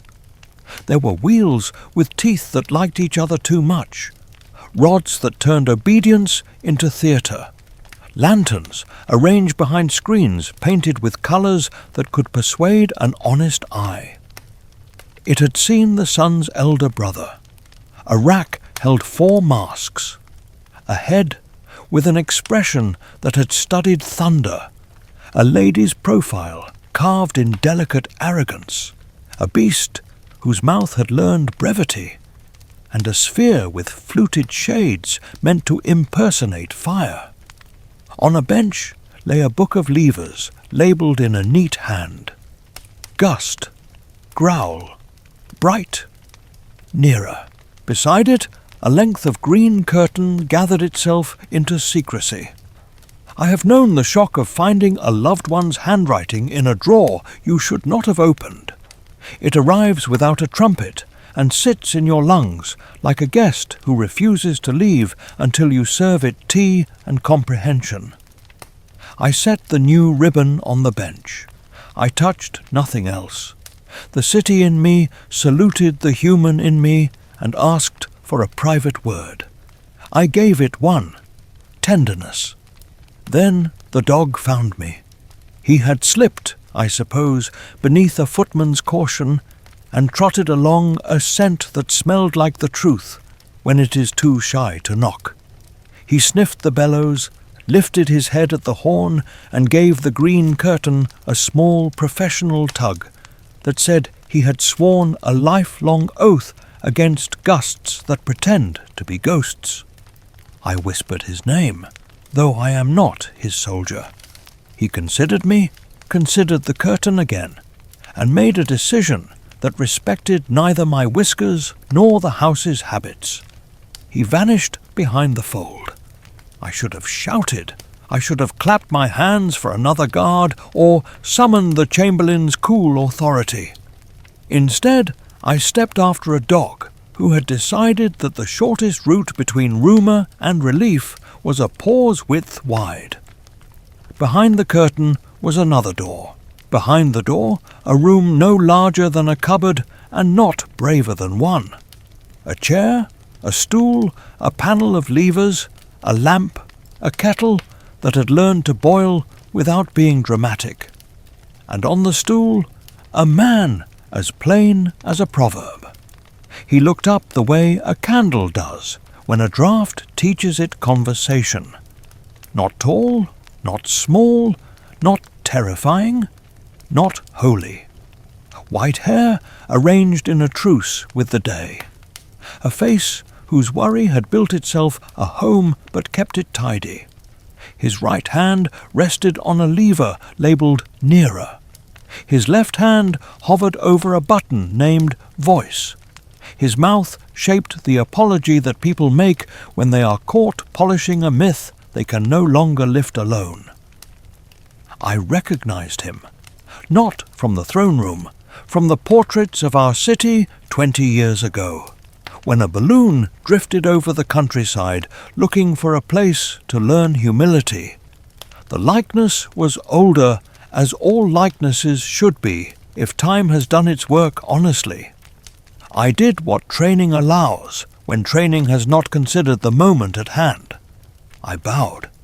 He blinked, then managed the smallest, bravest smile I have seen from a human whose tools have been seen before their purpose was explained. "You are the guardian," he said.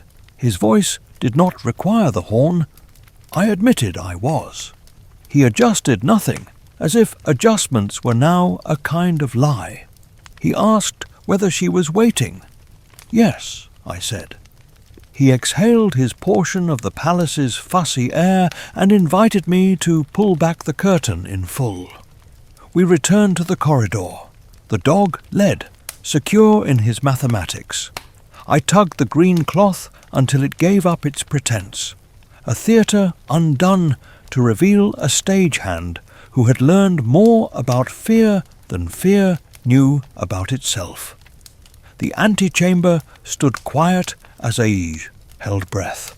On the other side of the carved door, Dorothy and her friends waited with the patience of people who have faced a storm and will not be fooled by drizzle.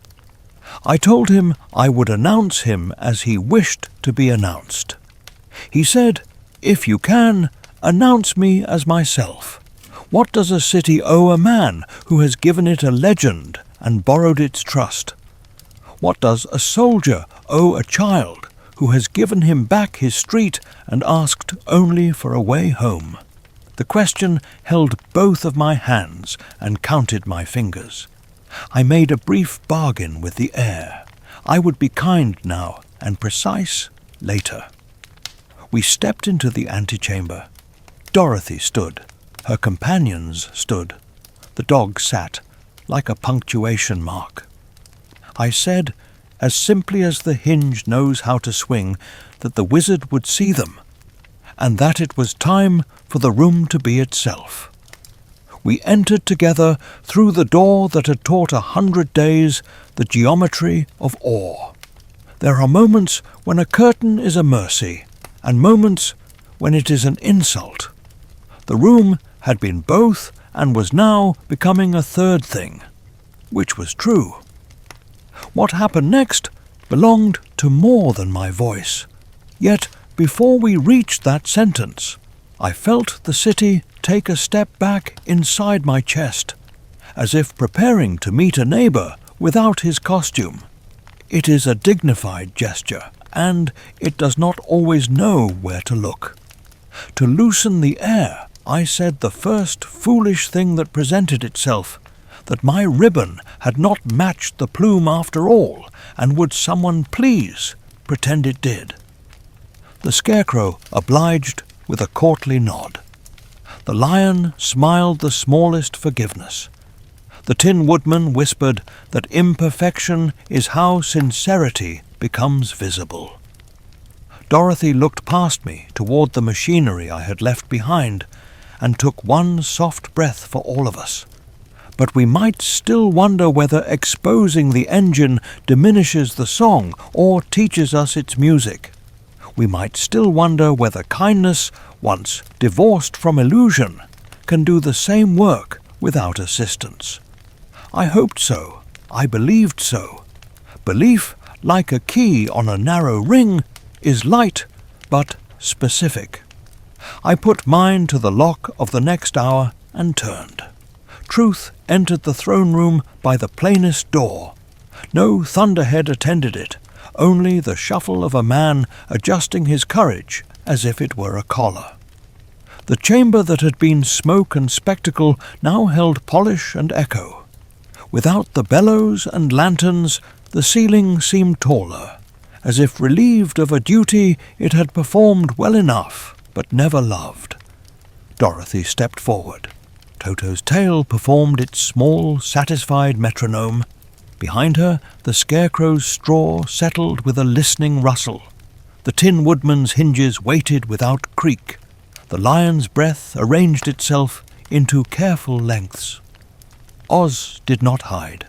He bowed, and the bow was competent rather than glorious. That is a kind of glory. He said, with a voice that had clearly learned humility as a second language, that he had once been an ordinary performer of unusual illusions in a city called Omaha. which the map in his memory kept insisting was real. A balloon had taken him into weather that mistook him for a prophecy and set him down in this land, whose colours obey their own grammar. People looked up and called him marvellous before he had done anything especially deserving. He confessed he had learned, quickly and then too well, the dangerous comfort of granting people the story they had already chosen. No one spoke for a moment. It was not silence of outrage. It was the hush of furniture after company leaves, the relief and ache of wood, remembering it is wood. I felt anger breathe somewhere near my ribs, an animal I could name. But there was also the smaller, persistent creature called comprehension. It tugged my sleeve. We had built a city that preferred its own green reassurance to the trouble of unsorted colours. He had merely given it a shape to admire while we taught ourselves to be brave in private. Dorothy asked whether he had ever meant harm. He said no, and the word had the weight of bread rather than the shine of candy. The Scarecrow tilted his head the way a field listens for rain. The Tin Woodman's eyes shone the way polished metal reflects honesty, without trying to improve it. The lion's tail drew a small, merciful circle on the carpet. I stood at the door and watched a legend recalibrate itself into a neighbour. I will not pretend I did not wish to shout. The city's law had been made to escort truth gently. Instead, it had often escorted it elsewhere. Spectacles that protect can also persuade. But then I remembered the day Dorothy crossed our threshold, and how her courtesy had made the room more truthful without accusing it. I thought of water in a common bucket doing what armies had not. Perhaps illusions are not the only kind of magic that can do a day's work. Perhaps naming limits is also a spell. The wizard, relieved of costume, made a promise that sat up straight. He would grant what he could, and for what he could not, he would attempt to be candid rather than theatrical. He explained to the Scarecrow that brains are not handed out like coins, but grown like gardens. Still, symbols help the courage of beginnings. From a cabinet he brought a measure of bran, clean and dry, and with a needle and a little wire he stitched a pouch at the Scarecrow's head and filled it. A handful of pins and needles went in too, to keep his thoughts sharp, he said with a smile that knew it was a pun, and forgave itself. The Scarecrow stood very still, as if feeling an invisible weather pass through him and leave a pattern. He tried a conclusion on the room. It held. He grinned the particular grin of someone discovering that what he wanted was partly a permission he could give himself. For the Tin Woodman, Oz produced a heart fashioned from soft silk, red not with spectacle, but with textile patience. He opened with the delicacy of a locksmith reluctant to offend a door, a little panel beneath the woodman's ribs, and fitted the heart, tucking it as one tucks a note where it will not rattle. There was the faintest sound of relief, like a hinge blessed with a drop of oil. The woodman's eyes brightened in the way of metal catching morning. He pressed a palm to his chest and nodded, not to the wizard, but to the room, as if to say the world had resumed a conversation it had once paused. For the lion, a small green bottle appeared from the wizard's stores, stoppered and labelled with a word not entirely legible because courage seldom is. "Drink," he said, and the lion did, grimacing with an honesty that did not dramatize the taste. Nothing in his mane changed, his paws did not swell, but his breath decided to trust him, and that is the first treaty any chest must sign. He stood a little taller, not so tall that the room felt obliged to adjust, only tall enough to keep company with his own day. Dorothy watched these ministrations with a composure that could have been mistaken for passivity by people unfamiliar with composure's strenuous habits. She waited her turn, which is a prairie skill rarer in palaces. When Oz turned to her, he did not summon clouds. He confessed he did not know the road to Kansas, because Kansas hides from maps that prefer emeralds. But there are ways, he said, to speak with air. He proposed a balloon, the oldest magic of cloth and math. If the wind cooperated, it could ferry them above the border where the world remembers the names of other worlds. A balloon. The word hung in the chamber like a child's question that has learned to stand on its own feet. I felt the city flinch, and then forgive. We had welcomed a man who arrived from the sky before. We might permit him to leave the same way, this time by Canda's route. Work began at once. The palace seamsters, who are better at secrets than officials, sewed long strips of green silk into the round suggestion of a future. The wizard supervised with the grave joy of a carpenter measuring his own contrition in yards. A wicker basket was found, modest but trustworthy. On its side the letters Oz were painted with a hand steadier than the day deserved. The city became a workshop. Rope coiled, knots learned manners, a furnace inhaled and exhaled with care. I stood by with a coiled line and the old unease that visits men whose job is to secure what will soon prefer the sky. Children peered between grown-up elbows to memorize how departure is built. The scarecrow offered calculations no one had asked for, and everyone appreciated. The Tin Woodman checked each metal fitting as if apology could be made sturdy by hardware. The lion lay beside the basket like a patient hill. It is a peculiar thing to prepare to lose your wizard on purpose. People came, not in a flood, but in that steady stream by which cities declare their seriousness. Some bowed. Some looked at the man and at the machinery and made peace with both. A woman I had scolded once for feeding pigeons in the guard court pressed a small charm of plaited reed into Dorothy's hand, because generosity remembers its own opportunities. The matron from the lodging-house cried openly and sorted spoons around the camp boiler as if grief, being impressed, would behave.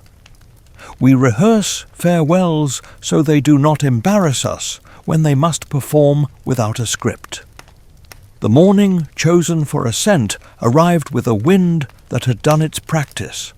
The balloon, round and obedient, nudged the sky like a formal greeting. The wizard climbed into the basket and held out a hand to Dorothy. My throat tightened. Here, at last, was a door for her, however improbable its frame. She stepped forward and then backward, because the dog had decided to chase a cat who had not been properly consulted about history. The world has a sense of timing so mischievous it must be forgiven to be endured. The rope slipped, the balloon lifted, and the wizard's face arranged itself into a grief composed of apology and momentum. He called down that he could not steer what he had meant to. The city lifted its collective breath and then lowered it, helpless before the economy of physics. Dorothy reached, the basket rose, and my hand, still holding the rope's bitter end, discovered again the shape of regret. The balloon dwindled, the sky accepted its errand, and the square learned how quiet can be shaped like a circle. Oz was gone, not by curtain, but by cloud. He had not run. He had left in the only honest way available to a man who had finally learned the size of himself. I wrapped the rope and made it tidy, because tidiness is a small raft in sudden water. The Scarecrow placed his hand on Dorothy's shoulder. The Tin Woodman looked up and then down, and discovered admirably that both were necessary. The Lion said nothing, and was not ashamed of silence. But we might still wonder whether departure creates a vacuum or reveals a space that had been waiting to be named. We might still wonder whether a city kept strong by useful pretense can be kept stronger by truthful work. Dorothy, who had been promised a homecoming and handed a postponement, blinked once and then set her mouth to the particular line that means a day is far from over. The golden cap glinted at her belt, its letters full of neglected possibilities. To loosen the air, I told the boy nearest me that once I tried to hold a kite by the tail and learned that some attachments require knots, not wishes. He laughed through his nose, which is the sound hope makes when it refuses to abandon its manners. I said to the matron, who needed a word more than a philosophy, that soup could be warmed again. It was enough. The square exhaled into movement. The basket's shadow, small now, rolled across roofs and disappeared. I saluted sky and ground, because in such hours it is best to be thorough. Dorothy turned toward me. There was no accusation in her face, only the steady request for roots. I nodded toward the south, where the country keeps its gentler witch. There are other ways, I said, and the map inside her eyes unfolded by a page. A city does not break in one place. It loosens, politely, wherever belief used to be a beam. The morning after the balloon chose its own sentence, I found the great hall wearing its echoes like a shawl. Servants whispered the way people whisper when the truth has pulled up a chair and no one knows who should pour the tea. I polished the wicket latch until I could greet my face without flinching. When citizens arrived to ask whether we still lived in the Emerald City, I answered with a broom and a ledger, and the clock that drops one bead at a time. Yes, I said, even a name can mend if you stitch it through a day. Dorothy did not fold. She asked for the South Road, where Glinda keeps counsel the colour of courtesy. The golden cap shone at her belt, that strange, obliging authority that admits only 3 obediences before it retires to ethics. She had used it twice. I counted like a grocer. One for escape from a castle that had forgotten permission, one for rescue where snow had to be invented. The third remained, folded like a last kindness. The Scarecrow stood near, straw orderly, eyes alight with the arithmetic of succession. The Tin Woodman offered quiet where blame might have preferred volume. The Lion sat with a composure that did not mock fatigue. The dog curled within arm's length of the girl, as if he were the punctuation at the end of a brave clause. The Chamberlain asked, in the voice bureaucracy borrows when it means well, how we should arrange the city's face. I suggested we begin with truth smaller than proclamations. We opened the market on time. The baker needed the patience he keeps for funerals and newborns. The fountains lifted green water and let it fall without sermon. I unlocked 30 pairs of spectacles from visitors who had taken them off the knight's nail to watch the sky and needed them again to purchase cabbage without offending the brightness. Regulations continued, not because they were perfect, but because a city must keep time while it changes its tune. At noon, we convened beneath the fresco of the river, learning to be a wall. In that room, our ceremonies rehearse their manners. Now we asked them to learn a step called candor. The scarecrow, humble as a book that knows it has been opened, was invited to sit the throne until Dorothy's road returned her to us, or returned her home. It was not a vote. It was the nod. A house gives a chair that has already borne weight. He declined pride and accepted work, which is how a city recognizes its kind. The Tin Woodman placed his hand where a heart now rode its watch. The lion offered a bow as untheatrical as breathing. I was asked to fetch the crown we keep for emergencies of continuity. It is not majesty, only a ring of woven reeds, plated thinly with metal, the way a good story is plated with wonder over experience. On my way to the vault, a boy stopped me and asked whether a crown minds straw. I told him crowns prefer heads that listen. He said he would grow one. I promised to keep a size for him in the register. The vault hinges behaved, and the crown looked at me with the soft curiosity of objects that do not often leave their shelf. We made no parade. We made a circle. The scarecrow approached the dais as if checking a fence for gaps. I set the ring upon his brow and felt, as one sometimes does in the presence of right proportion, the city settle by a fraction. He laughed once, not to decorate the moment, but to test whether laughter still belonged to him. It did. He took the chair. It did not complain. We placed beside him a staff carved with the pattern of a stork and a tassel. He accepted the symbol without letting it tell him who he was. The chamberlain read from the small, brave charter that insists rulers be temporary and kindness permanent. The room believed him, at least for the length of an afternoon. To loosen the air, I told the new regent how, years ago, I tried to train a pigeon to deliver messages and instead taught it to steal buttons. The council laughed. A button fell from the deputy steward's cuff in polite tribute. The Tin Woodman mended it with a pin from his pocket, and the economy of a man who understands both loss and repair. The lion asked if titles itch. The scarecrow said they itch less than straw caught under a collar, but more than rain on a hat, and we were citizens together again. Dorothy's leaving could not be delayed by ceremonies that preferred their own echo.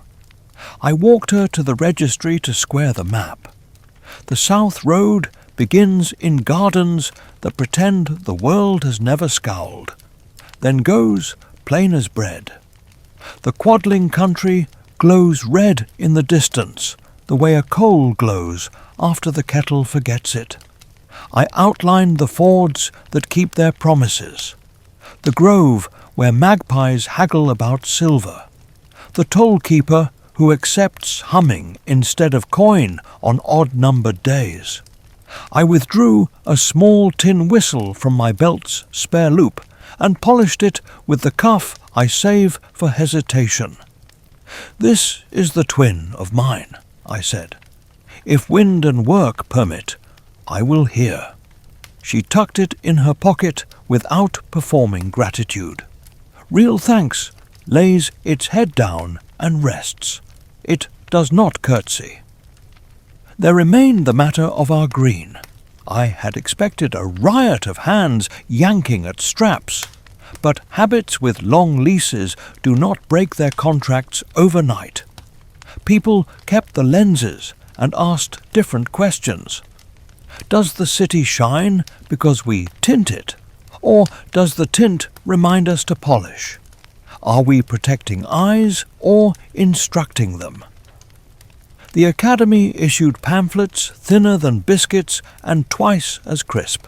I stood at the gate with the key and learned to say a sentence that did not apologize and did not lie. Until the council votes, the rule holds.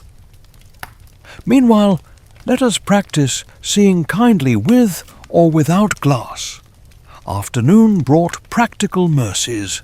The seamstress refit Dorothy's dress for walking, that means business. The tinsmith refilled the woodman's oil with a formula whispered through 3 generations of weather. The lion chose a new ribbon, not gaudy, a sober green that looked like courage, remembering to pay its debts. The scarecrow received a ledger and asked for a pencil dull enough to discourage pride. I saluted him in the old style we reserve for leaders who are likely to help us fold tables after the meeting. He returned the salute with a grin that untied a knot in my chest I had not noticed I was wearing. We escorted them as far as the southern arch, the one that does not play at grandeur. The road there does not shout. It nods. I unlocked the clasps of their spectacles, each click a courtesy to vision. The world resumed its many colours. On Dorothy's brow, the good witch's kiss remembered itself and winked. The dog sneezed twice and forgave the dust. The scarecrow pressed a hand to his crown, surprised it did not topple at once. The Tin Woodman polished a hinge that did not need it, because love does not always require reason. The lion looked south and did not hide the small tremor that, for once, resembled appetite rather than alarm. But we might still wonder whether sending away our hope is how we learn to keep it. We might still wonder whether a city that loved a hollow thunder can learn to love a quiet rain. I had begun to suspect that thunder and rain are not enemies so much as siblings with different ideas about conversations. To lighten the road's edge, I offered them a traveller's joke, that southward miles are longer because they are uphill on the map. The scarecrow laughed like a field after harvest. The lion made the sound brave people make when they decide to enjoy a poor joke on purpose. The Tin Woodman suggested we file a complaint with cartographers. The matron pressed 2 rolls into Dorothy's bag and said, "Bread tastes best when it has somewhere to go." They stepped into the day. The city did not cheer. It remembered to breathe. We watched until watching became a way of saying we meant it. Then we turned to the business of mending. The regent walked with me to the gate and asked how many keys I carried. 2, I said. 1 for the spectacles, 1 for the city's habit of shutting itself to questions. He asked which was heavier. I told him the second and felt my pocket agree. Back at the shrine in the wall, I set a new small offering, a shred cut from the reed crown's trimming, a thin green ribbon that had rested on straw and learned humility. Beside it, the glass flake, the pencil stub, the winky thread, the tin button. The 2 beads kept their quiet company. We are not a museum. We are a house that remembers. As evening folded its linen, I climbed the parapet and looked south. The horizon wore a red thought, not yet a promise. The lamps took their posts without gossip. Somewhere a kettle rehearsed the idea of comfort. I touched the whistle on my belt, then the empty place where the spare had been, and felt the map of the city settle under my palms like a sleeping dog. It is fashionable, when a wizard leaves, to declare the age of common sense. I prefer the age of particular kindness. We would repaint less and repair more. We would unlock when we could, and be honest when we could not. And if the wind carried to me, faint and decided, the note of a tin whistle from the south country, I would set down my broom, my ledger, my practised calm, and answer as quickly as hinges allow. Interims teach a city its real handwriting. With Dorothy headed south, and the balloon a rumour in higher weather, we began to write our days without leaning on the capital letter of spectacle. Morning found me in the forecourt counting hinges out loud, not because they forget their sums, but because I remember mine better when said plainly. The Scarecrow, now regent, took his seat not as possession, but as a useful height from which to see whether the floor needed sweeping. The Tin Woodman established a courteous commute between the palace and the avenue of making, listening for troubles that could be mended with metal and those that required softer tools. The Lion conducted patrols at twilight, his step a calm grammar along the canals.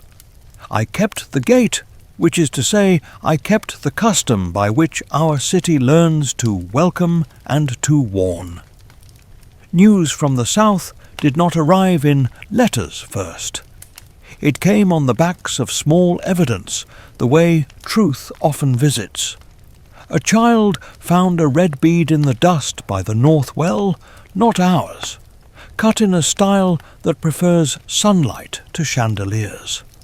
A peddler displayed a porcelain teacup no one here had fired, its glaze thin as shyness, its handle shaped like a flower stem too delicate to be practical. He swore he had traded for it at a fence beyond which the trees themselves declared no entry. He said the very branches had struck his pack, and would have struck his hope if he had not begged pardon with a humility that surprised even his wife. I recorded his tale in the ledger under a heading I reserve for facts that behave like parables. The Academy grew busy with maps. Red chalk spread along their margins like a rumour constructing its manners. Scholars argued gently about whether the Quadling country's hue made the air taste different.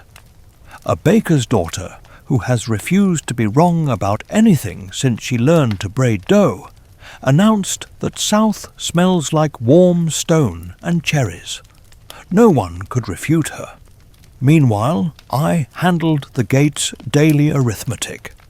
Visitors requested spectacles for errands in the market, and returned them at sunset with the reverence usually paid to heirlooms. The city had not yet decided what to do with its lenses. I polished the key and waited for a vote that would require both courage and laundry. By midweek, a runner arrived from the last bridge that calls itself honest. He looked wind-written and sure of his nouns. He told of a grove where the trees reach back when touched and where a hand that assumes privilege learns a bruised lesson. Dorothy, he said, had learned the correct approach to stubborn wood. She did not insist. She asked. She addressed the tree that struck and named it Keeper. The blow gentled by a fraction, and a path opened for a time measured not by clocks, but by breath. He swore he saw a trunk shiver, as if it had run out of anger. I poured him water and recorded the detail as one records rain on a thirsty ledger. That same day, a porter brought the arm of a porcelain shepherd with a crack clean as a neat apology. He had found it where the earth turns to thin, brittle gloss, and fences keep nothing in and everything safe. He said he heard voices small as spoons in a drawer, and that Dorothy and her friends walked as carefully as if the ground were a bowl held by a child with solemn intentions. The Lion had stepped sideways with a delicacy that sat sweetly upon his size. The Tin Woodman had held out his hands like shelves for frightened figurines. The Scarecrow had bowed to a painted lady in a crinoline who seemed to accept him as a cousin. I placed the porcelain arm in the shrine niche, where it leaned like a remembered obligation beside the pencil stub and the glass flake and the winky thread. At court, the regent made decisions of the sort that teach a city to like itself again. He changed the wording on the levy so that cobblers, who already stand all day, need not stand again in line to pay it. He asked that petitions be copied in a larger hand for the benefit of eyes that have done their share of looking. He declared an afternoon each week when the gate would be open for children to learn its locks and courtesy, reasoning that a people who can work a hinge with respect will be harder to frighten by noise. The Tin Woodman fixed the bent latch on the schoolhouse door and pretended the task required more strength than it did, so boys might admire him and then admire the latch. We kept our rituals and tuned them. The bell still dropped beads, but a second tray beneath caught the excess, which the regent instructed be melted down each month into small charms shaped like leaves, and given to those who had done quiet service without announcement. The first went to the woman who scaled a drainpipe during the night of lamps and smothered a flame with nothing but a skirt and a frown. She received it as if receiving the city's hand and shook it once firmly. She returned to her laundry. From the south came the kind of message that knows it is a message. A crow with a ribbon of red silk around its neck settled on the wicket and tolerated my whiskers long enough to let me unknot the ribbon. Within was a note on thin paper that smelled of pomegranate and wind. In a tidy, earnest hand, the Scarecrow had written that the hammerheads of the hill country distrust necks and prefer heads that spring, and that the party had met them with patience rather than argument, which had advanced them the length of a meadow. Glinda's name appeared at the bottom as destination, not as magic. Toto's paw print smudged the corner. I copied the note into the ledger with the care of a clerk who knows paper can sometimes be braver than a speech. We tried a test with the spectacles. On market day, the council voted for a voluntary hour.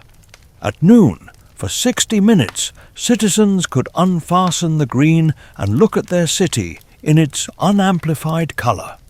Some kept the lenses, some slipped them aside. Nothing cracked. A girl gasped at the true blue hiding in the seam of the sky above the clock face. A vegetable seller discovered his cabbages looked honest in any tint so long as his scales told the truth. I unlocked and locked and did not preach. The hour ended and people returned their straps with the gentleness usually reserved for beloved hats. One evening the lion found me at the gate and asked whether a patrol could include listening to widowers. "It can," I said. He walked the canal with a man whose house no longer learned his footsteps at dusk. They returned with a shopping list and an agreement about grief that did not attempt to be clever. The Tin Woodman organized a repair of the West Sluice. The Scarecrow rephrased a law so that it explained rather than commanded. The city began to understand that government is a series of small, decent acts performed when no trumpet is available. But we might still wonder whether kindness can hold the sky when storms arrive with opinions. We might still wonder whether a community that learned to admire a mask will find courage to admire a face that admits its pause. On such evenings, I walk the wall and pray the old family blessing to the ridgeline. May our fear be clever. May our cleverness be kind. may our kindness find doors. The ridgeline does not answer, which is courtesy. It is waiting, I suspect, for an answerer worthy of the question. To loosen the air, I told the night watch the story of the day I fed a stray cat on regulation bread, and created an informal department of feline affairs under my wicket for a month. The new recruit laughed hard enough to wake a pigeon. I fined him a crumb from my pocket and called the punishment adequate. We drank weak tea that had ambitions and watched the moon rehearse its arc. Near dawn, a soft triple note reached me from the south, thin as a hair, unmistakable as a name. The twin to my whistle had found breath. I answered once, twice, 3 times. The sound leapt from stone to stone and left the city arranged around it like a room around a bell. Then the echo went out of its depth and did not return. I gathered my keys. I stood very still. I told the ledger in a small, precise hand, "Contact, south, affirmative." By noon, another crow brought a strip of cloth that had once been a hem and now wanted to be a flag. It was red as an honest blush. Stitched into it were 3 letters in thread the colour of wheat. Glyn. The rest had torn away. The regent read it and smiled the smile of a man who understands that sometimes a name arrives like a sunrise, syllable by syllable. He looked at me. I nodded. We set bread aside for a feast not yet scheduled, swept the steps that lead nowhere and everywhere, and kept the gate in case the South decided to send us a girl with dust on her shoes and a solution in her pocket. Southward news finally learned our doorbell. A quadling courier arrived at mid-morning with dust on his sleeves the colour of ripe cherries and a certificate of honesty signed by every toll-keeper between here and the Scarlet River. He brought 2 messages. The first was written in a small, exact hand that smelled faintly of roses and good counsel. Glinda said the road had been sufficiently instructive. She had welcomed Dorothy, listened without hurry, and tested the purity of our intentions by asking no one to bow. The second message was not ink, but object. The golden cap, wrapped in linen as if it were a newborn idea. Its letters glimmered like bees that had learned their alphabet. The courier recited Glinda's news as if reciting a recipe you dare not improvise. "The shoes are not ornament," he said. "They are truth stitched to feet. 3 steps, 3 taps, a thought named home, and the world will make a corridor." The room received this without clatter. I have learned that the best facts do not shout. The regent scarecrow, who has begun to wear authority the way straw wears dawn, lowered his head as if to thank the floorboards for keeping us all from falling.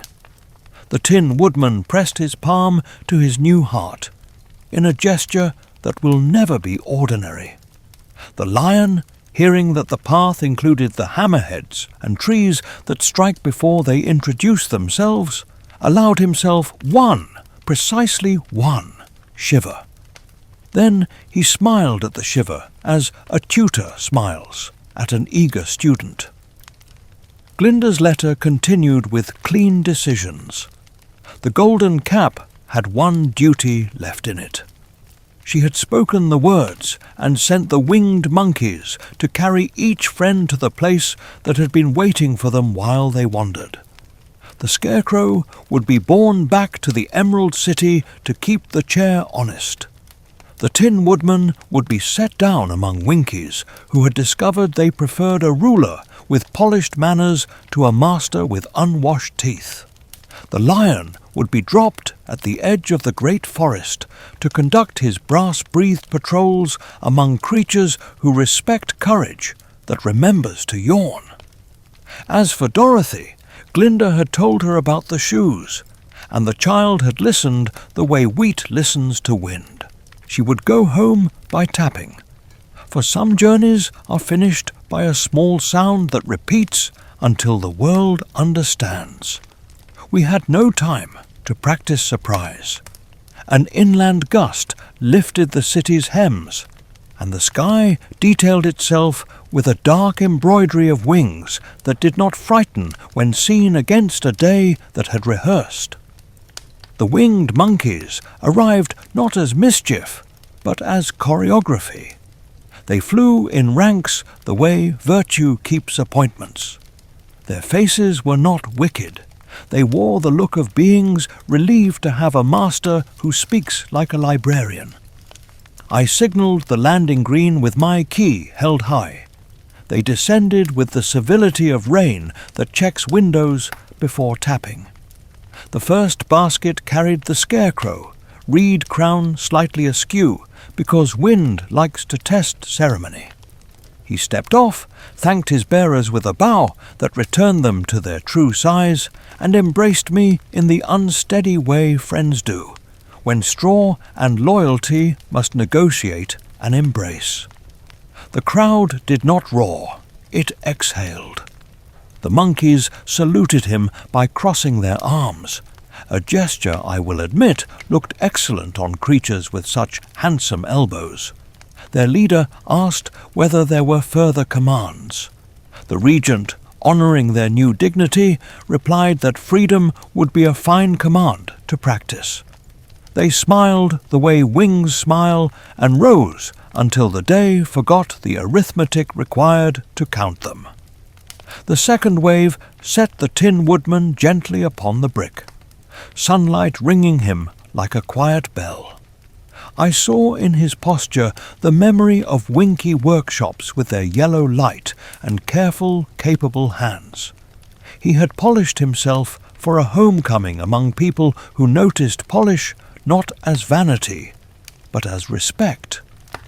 He pressed the oil can to my palm and said it belonged at the gate more than in his belt.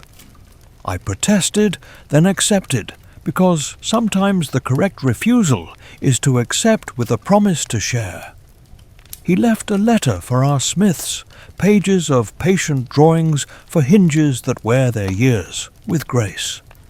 Then he climbed into another sling of woven branches and let himself be ferried toward the west, where kindness would be put to work as law. The third visit made children brave enough to push nearer. The lion arrived with a humility that did not spoil his size. He sprang to the forecourt, bowed to the regent, and then bowed lower to a small girl who offered him a blue ribbon, as if offering him an opinion.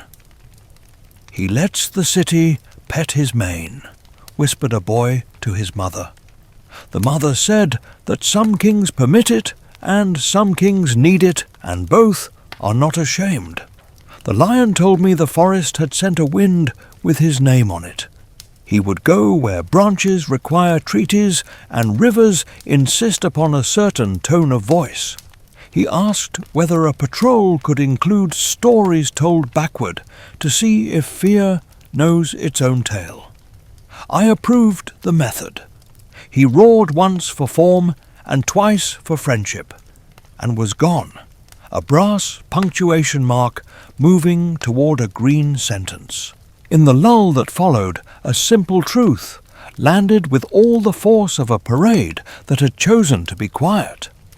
Dorothy would soon be farther than north or south, farther than a gate can pretend to reach. Her return would not be to us. It would be to a sky we could only imagine, and to a field whose colour we had politely renamed. I set Glinda's letter on the shrine and touched the glass flake, the tin button, the winky thread, the porcelain arm, the red ribbon. the 2 green beads, the pencil stub, and said their lesson out loud. Some souvenirs are instructions. The regent asked that we ready the city, not for trumpet, but for steadiness. We checked the emergency ladders, the canal locks, the bakery's patience. The academy prepared a single new placard for the market: bring water. It is a modest suggestion that solves more problems than speeches. The Chamberlain revised the rule about spectacles for the 3rd time in as many weeks. By evening, the lenses were no longer compulsory in streets where the stones know how to behave. Only the palace and the foundries kept them, for reasons both traditional and practical. People took the change as if it had been their idea all along, which is how cities agree to learn. But we might still wonder whether the end of a journey is ever an end, or whether it only shuffles the furniture and asks the room to introduce itself again. We might still wonder if a child's solution, arrived at with a shoe and a thought, should embarrass those of us who build contraptions out of brass and caution. I felt neither shame nor envy, only the ordinary astonishment a man earns when his job is to witness thresholds. To loosen the air, I told the watch how once I tried to mend a crack in the guardroom cup with flour paste and faith, and the tea thanked me by finding my lap. The new recruit offered to carve me a wooden cup that leaks only when told a lie. We laughed the laugh that lives behind uniforms and keeps them from stiffening into costumes. I added the story of the day a visiting goat ate a page of the ledger and improved the prose that had been trying too hard. Near dusk, a final courier from Glinda paused only long enough to sip water and set a small envelope in my hand. Inside lay a single hair, pale as a thought, tied with thread. The note said simply, "Toto insists you have a souvenir." I placed the hair on the shrine and felt the city bow, not to the shrine, nor to me, but to the plain, stubborn idea that kindness keeps receipts. Night drew its shawl. The lamps remembered their duty. In the high rooms, the regent drafted a letter to the Winkies congratulating them on their new leader, and to the forest acknowledging an ally with paws. I took my place at the gate and counted the hinges again, slower this time, the way a man counts blessings when he rediscover they are not vague. Somewhere south and very far, a girl would make 3 small sounds, and the world would open a door that had never been locked except by ignorance. I do not expect to hear that sound. My post is here. Still, I stood very still and let the evening write its calm across my whiskers. If rumour ever learns to be precise, it will say that on this day the Emerald City discovered that spectacle is optional, ceremony is adjustable, and truth is a visitor that prefers kitchens to thrones. I will add my own line in the ledger where the clerkly hand allows a soldier one sentiment. May every return find a table set, even when the returning is to somewhere we cannot keep. News after miracles travels with better posture. The day following the monkey's fine arithmetic, a breeze found my wicket and carried 3 objects no heavier than intention: a red leaf, a scrap of linen hem, and a kernel of wheat glued to a sliver of wax. I read them left to right the way we read mornings. Red said the Quadling country had performed its duty of colour. Linen said Glinda's council was polite enough to brush its skirts. Wheat said someone was thinking of fields again. I set all three on the shrine beside Toto's pale hair and the pencil stub, and the niche looked for a moment like a tiny census of where hope has slept. By noon, more accurate messengers arrived. A swallow, its chest painted the precise optimism of breakfast, struck the rail with its beak 3 times and let me untie a rolled scrap from its leg. The note, in the regent's tidy straw-schooled hand, reported that Dorothy and her friends had stood in a hall floored with red tiles laid by people who understand symmetry as a quiet promise. Glinda had received them without throne or trumpet. The witch's kiss on Dorothy's brow had shone just enough to make manners simpler, and the air had smelled of roses learning to speak advice. The regent signed his name without flourish, and drew at the bottom a small square balloon with a rope trailing off, as if refusing to be forgotten. A second packet came via a patient tortoise that took 2 days to cross the forecourt, and did not apologize for the pace.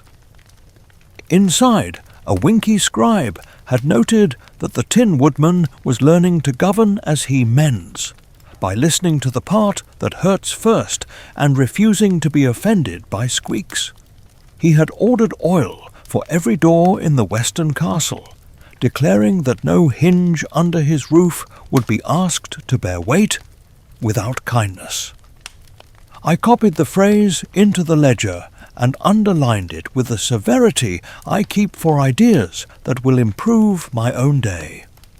The lion's message arrived as a tuft from his mane tied to a twig with grass.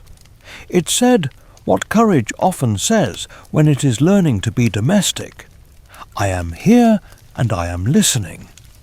Hunters agree to hunt less. Rivers agree to scold less. Owls agree to teach a class after dusk on how to hear without deciding too quickly. The twig smelled faintly of wet paw and leaf mould, which I took as a contract signed by a forest on speaking terms with itself. Late in the week, a quadling girl with bare feet and a way of looking at the world as if it had just remembered her, delivered the message that made our square stand still. She said Glinda had shown Dorothy what the shoes had been trying to tell her all along, that the road back sometimes hides in what you have carried the whole way. 3 taps of the silver heels together. 3 small words chosen with a loyalty that does not brag. A wish spoken not to control the world, but to recognize it. The girl recited the words as if they were a recipe for bread anyone could afford. She would not repeat them twice. Some spells require thrift even in the telling. I stood a long time after she left, my hand on the cool brass of the wicket, thinking of doors that open because we admit we were already holding the key. People ask me whether this reduced our adventures, whether a bucket and a pair of shoes made nonsense of our polished laws and our careful distances.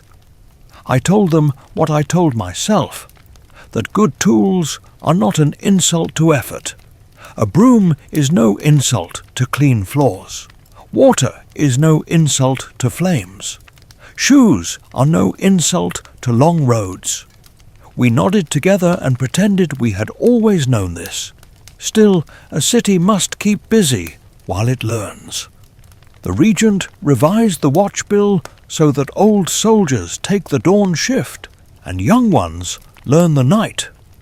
The dawn men tend to drink coffee. The night men tend to invent philosophies. Both keep feet warm on the stones. The academy, having repented of pamphlets that were cleverer than they were useful, printed a single sheet titled, "If Your Neighbour Removes His Spectacles." It suggested beginning with hello. The market adopted a quiet rule that if anyone knocked over a stack of cabbages while trying to see in more colours at once, the nearest 2 bystanders would help restack without a lecture. I enforced this with the gentle tyranny of an uncle. 2 lighter events insisted on being remembered. A child came to my wicket with a box of cookies she had baked square because circles kept getting away from her. We agreed that square is the bold cousin of round and tastes no worse. Another morning I discovered a green thread caught in my whiskers like a boast, and had to go to the seamstress to have it extracted with tweezers and dignity. She told me green suits me best when it behaves, and I conceded the point on behalf of the dye pot. On the 3rd evening after the Quadling girls' visit, a flock of starlings wrote a paragraph above the canal and then erased it for privacy. When they landed, one had a ribbon on its leg printed with a single word in Glinda's tidy hand. Soon. I set the ribbon beside Toto's hair and the winky thread and the glass flake and felt the shrine prefer verbs to nouns. We scheduled nothing grand. We polished nothing extra. The city, as they say in the bakeries, let the dough rest. But we might still wonder whether a door that opens with a tap closes with a slam, or whether it remembers to leave a finger's width of kind air. We might still wonder if a city that has begged a child to stay in its stories can bear to let her be a story somewhere else. Some sorrows are not complaints. They are respect in a darker coat. The call came just before dawn, not in words, but in the way quiet rearranged itself. Have you ever woken to a silence you recognized as news? The birds did not run late. They held their breath. The canal, habitual gossiper, practiced discretion. Somewhere south, 3 sounds as old as a foot and as new as a decision introduced themselves to the ground. I did not hear them. I felt the space they made. A maid sweeping the palace stairs paused and pressed her palm to the banister. The baker set down a loaf and knew by its weight that someone had made it home. The regent, who has begun to understand time as a kind of polite river, straightened and took off his reed crown as one takes off a hat for weather passing a funeral. We did not ring bells. We washed our faces. The matron from the lodging-house stood in Dorothy's empty room and folded the green bedspread with the care people reserve for goodbyes that have behaved themselves. She left a roll on the sill anyway. Habit can be a candle in daylight and still be beautiful. I made the morning rounds with a pencil behind my ear and wrote, in the ledger's margin, 3 small dots. Some marks say enough on their own. It took a day for Kansas to send us proof, which is fair. Planes are busy, being sky on the ground, and letters must learn patience there. A bird, grey as good wool, brought a scrap embroidered with a square of fence and 2 initials, E and H, Aunt M's, someone said at my shoulder, and the city nodded like a family that has learned not to interrogate happiness. I placed the scrap in the shrine, and the shelf looked almost complete, the way a story looks when its last period is not a flourish, but a kindness.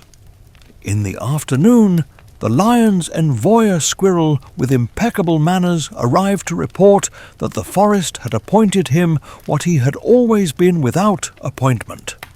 He would keep the peace with a yawn when possible and a measured growl when theatre had its uses. The Winkies sent a box of hinges that open with a sound like forgiveness.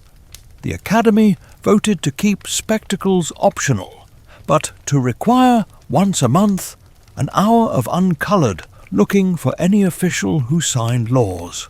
The regent laughed and signed himself up first. To loosen the air, I told the South Gate the story of my one visit to a farm as a boy. where a cyclone taught the house how to dance, and taught me how quickly a teacup can change its idea of gravity. The new recruit asked if I was frightened. "Only as much as a teacup," I said. He said he would try to be a saucer. We let that metaphor sit down and be reasonable. Toward evening, a woman in a plain dress paused at my wicket.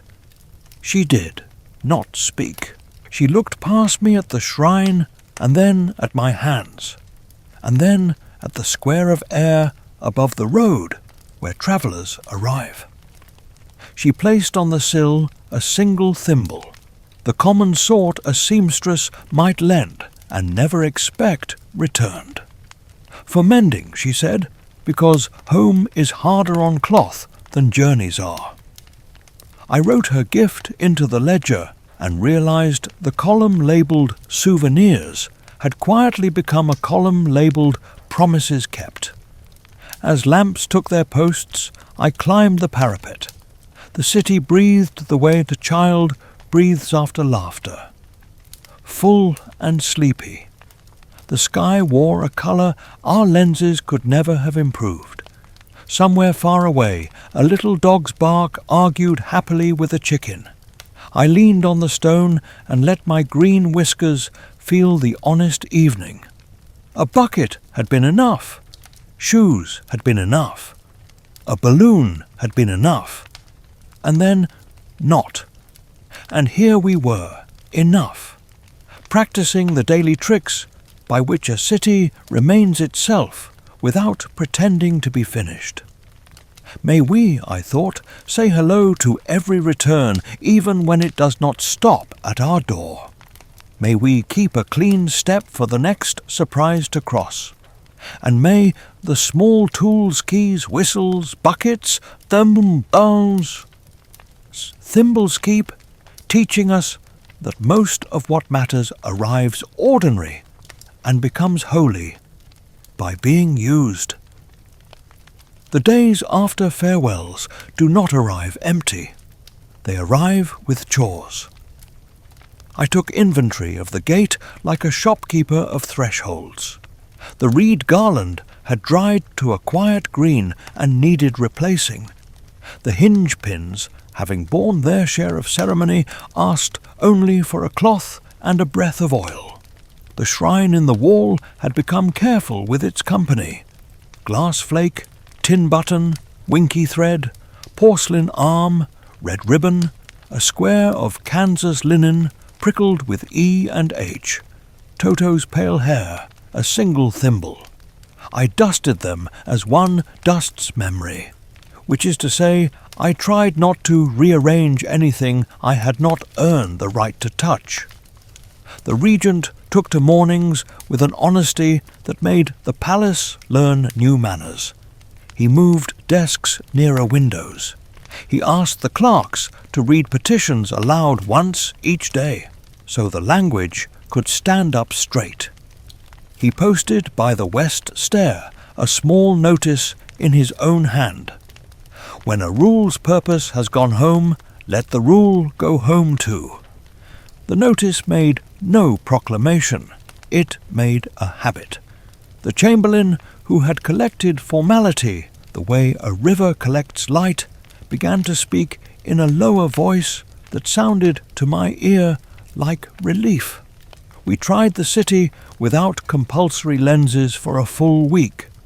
At first, people peered at each other as if introduced to cousins they had always suspected. Then they relaxed. A mason admired the blue that had been hiding inside the shadow between two stones. A florist, freed of green's flattery, discovered his bouquets still told the same truth to the day. A child looked down at the yellow brick road and announced, with the pitiless accuracy of new minds, that it resembled a sentence we ought not interrupt. I kept my key anyway. All customs deserve a gate through which they may depart with dignity. From the Winky country, stewards arrived with drawings the Tin Woodman had sent ahead. They meant to retrofit our oldest doors with the hinges that open like forgiveness and shut like a good ending. Their yellow sleeves shone modestly in our streets. Their laughter wore a scuff that suited us. They presented to the regent a seal of friendship, a small anvil gilded only at the corner that touches the bench, because that is where work admits its weight. He placed it on the dais and bowed to it as one bows to a tool that has chosen to be eloquent. From the forest, a courier unique to lion governments padded in, a fox with a scroll tied by a plait of grasses. The decree was readable even to city eyes. No creature, it said, would be hunted for the pleasure of fear. Hunters could take their suppers, but they must carry respect in the other hand.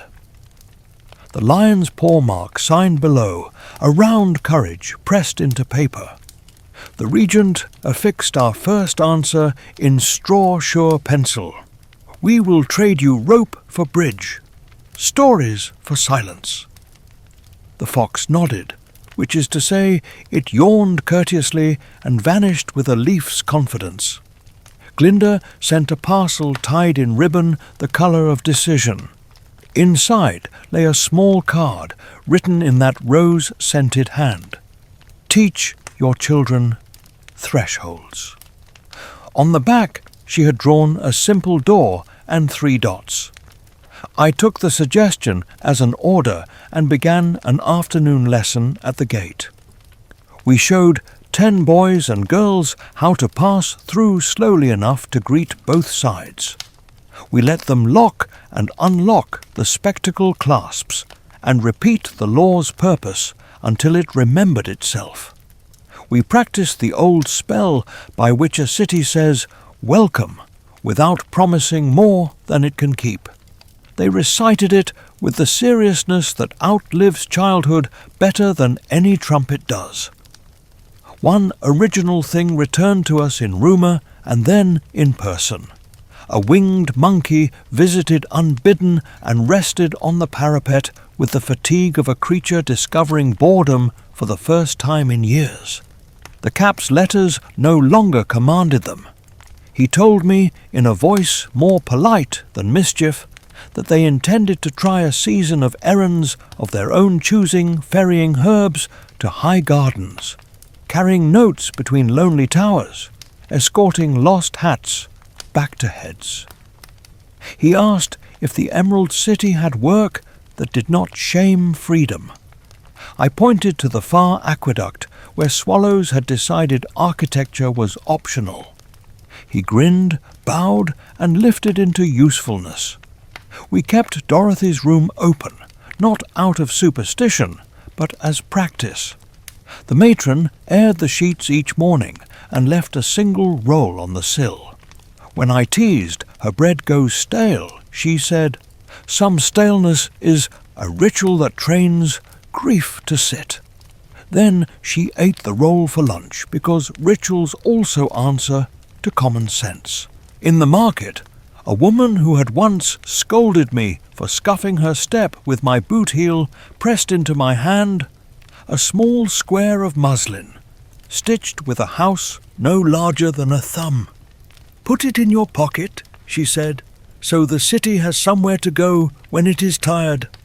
I did, and the pocket never minded.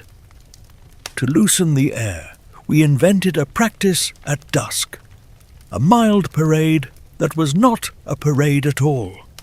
We called it the evening carry. No banners, only neighbours carrying one useful thing. From one place to another, the baker's sack of flour to the school kitchen, the tinker's box of mended clasps to the seamstress, the academy's stack of thin pamphlets to the recycling cart with the good wheels. Children bore kindling, elders bore chairs. I carried the watch's ledger to the regent's desk, where he read our day with a pencil that kept deciding to be kinder than ink. Laughter learned to travel at shoulder height, which is the right altitude for community. I will admit, sometimes alone at the parapet, I missed the clean certainty of a disguised wizard and the green unanimity of city lenses. Illusions are easy supervisors. Truth requires we clock ourselves in. Yet, whenever I felt nostalgia flex its old theatrical cape, the gate obliged with evidence. A farmer's cart broke an axle just outside, and 3 jewellers' hands more used to filigree than timber set.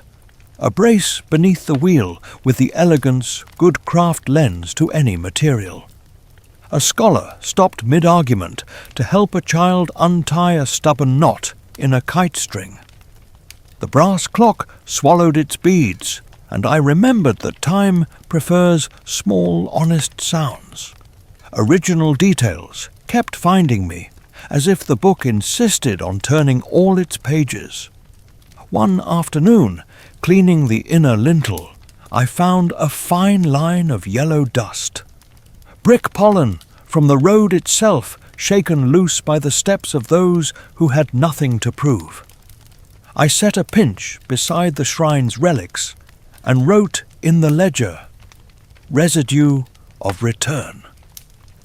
Another evening, a farmer delivered a broken pump handle and swore it had failed at the precise moment his daughter asked whether witches sleep. I told him hardware often waits for good questions. We laughed, and the pump found a new hinge. But we might still wonder whether a city that has learned to admire the ordinary can keep admiring it when news grows quiet. We might still wonder if reform is a mood or a muscle. On the wall, I practiced the family blessing, this time with amendments. May our fear be clever, our cleverness be kind, our kindness be daily. The ridge approved with silence, which is the most generous verdict an honest horizon gives. 2 small incidents insisted upon invitations to memory. A travelling puppeteer set up in the square with marionettes carved in winky yellow, quadling red, and our own green. He refused to reenact the witches' melting, saying water is for bread and gardens, not for applause. Instead, he told the story of a gate that opened both ways and a bucket that never asked for permission to be enough. The children clapped. The adults let their faces do something rarer than smiling. They softened. Later, the puppeteer gave me a tiny wooden hinge on a string. "For your shrine," he said. I hung it and felt the shelf nod. The second incident was modest and late. A drizzle came on with the hush of a librarian's shoes. The lamps agreed not to gossip about the weather.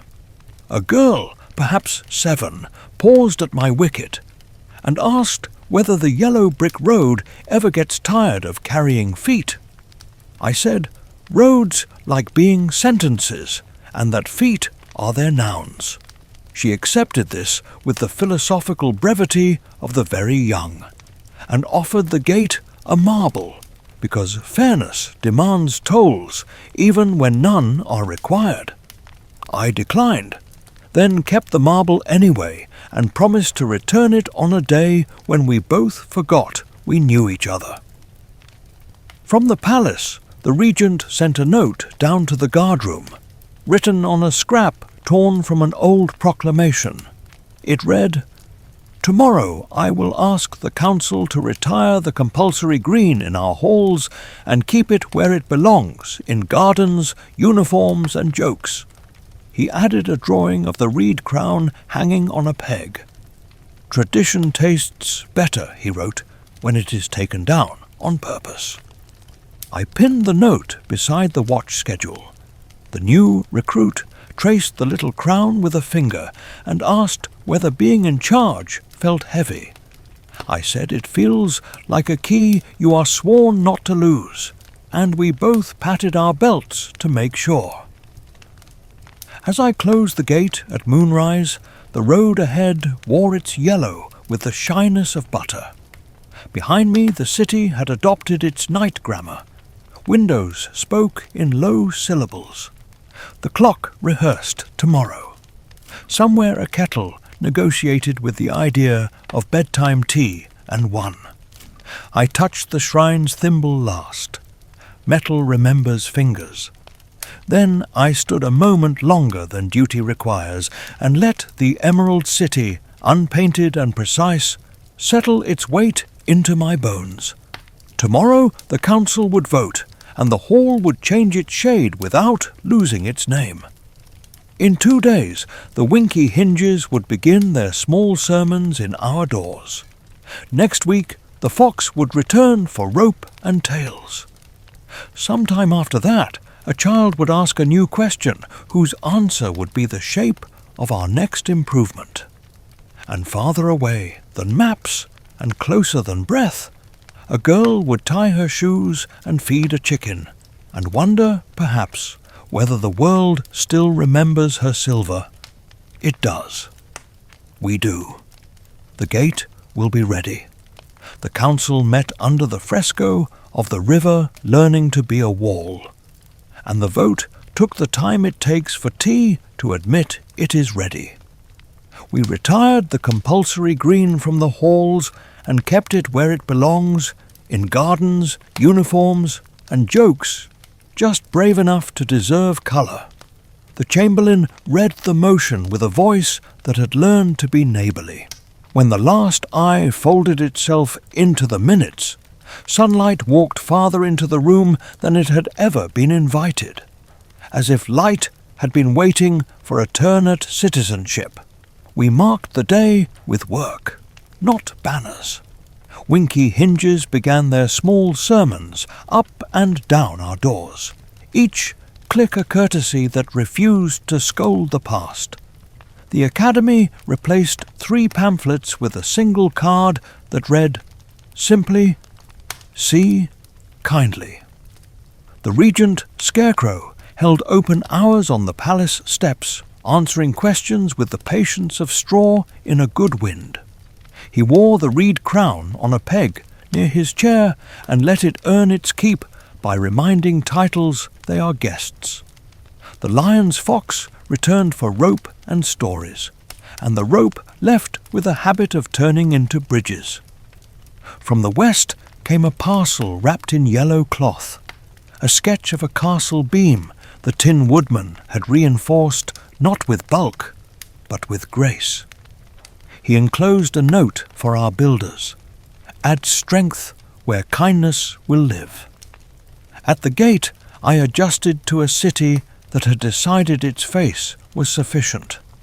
Some visitors still asked for lenses as a shawl against glare or opinion.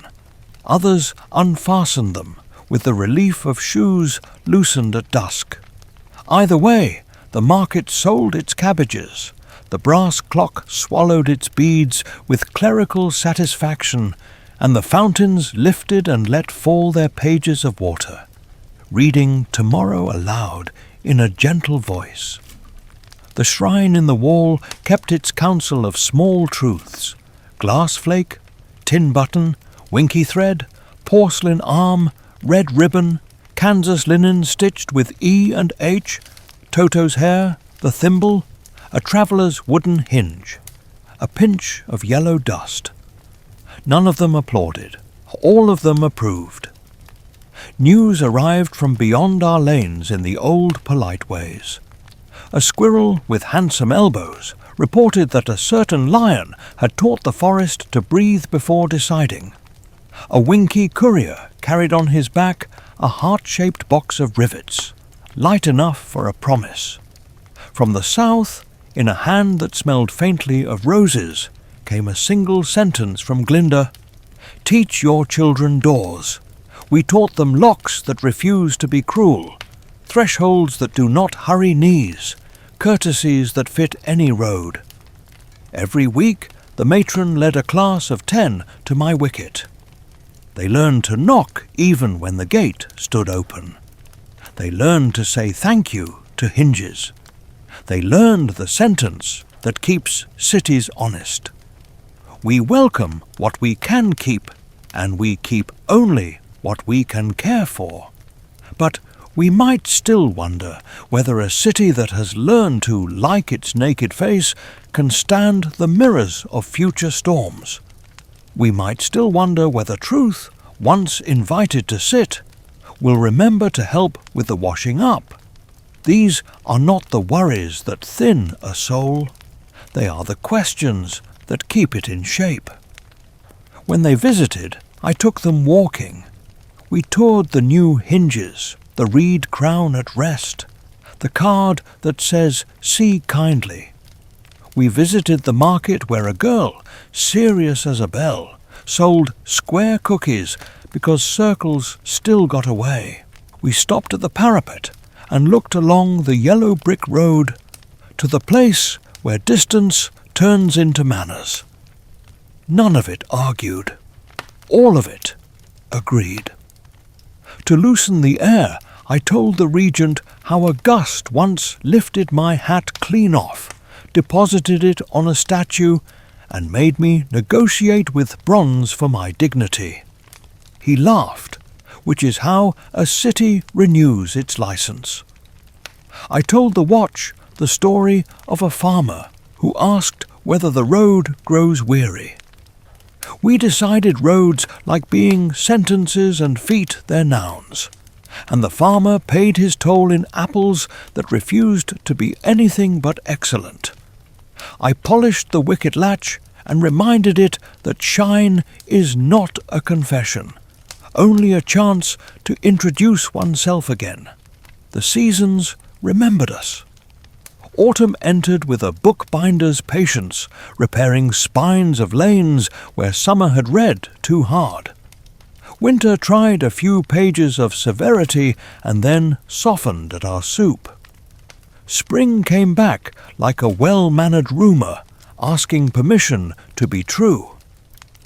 The Emerald City held its green as a kindness rather than a rule. We still argued about music and taxes and where to put the cart, when two wheels insist they are three. But we argued as citizens who have seen a curtain drawn and preferred the room.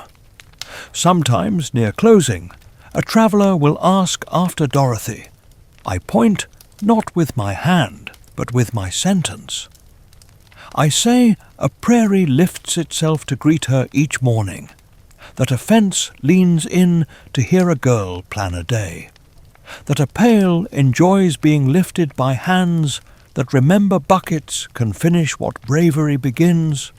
I say a dog patrols a kitchen with the authority of laughter, and that a cupboard full of ordinary plates shines like a treasury when a journey has taught you how to eat at home.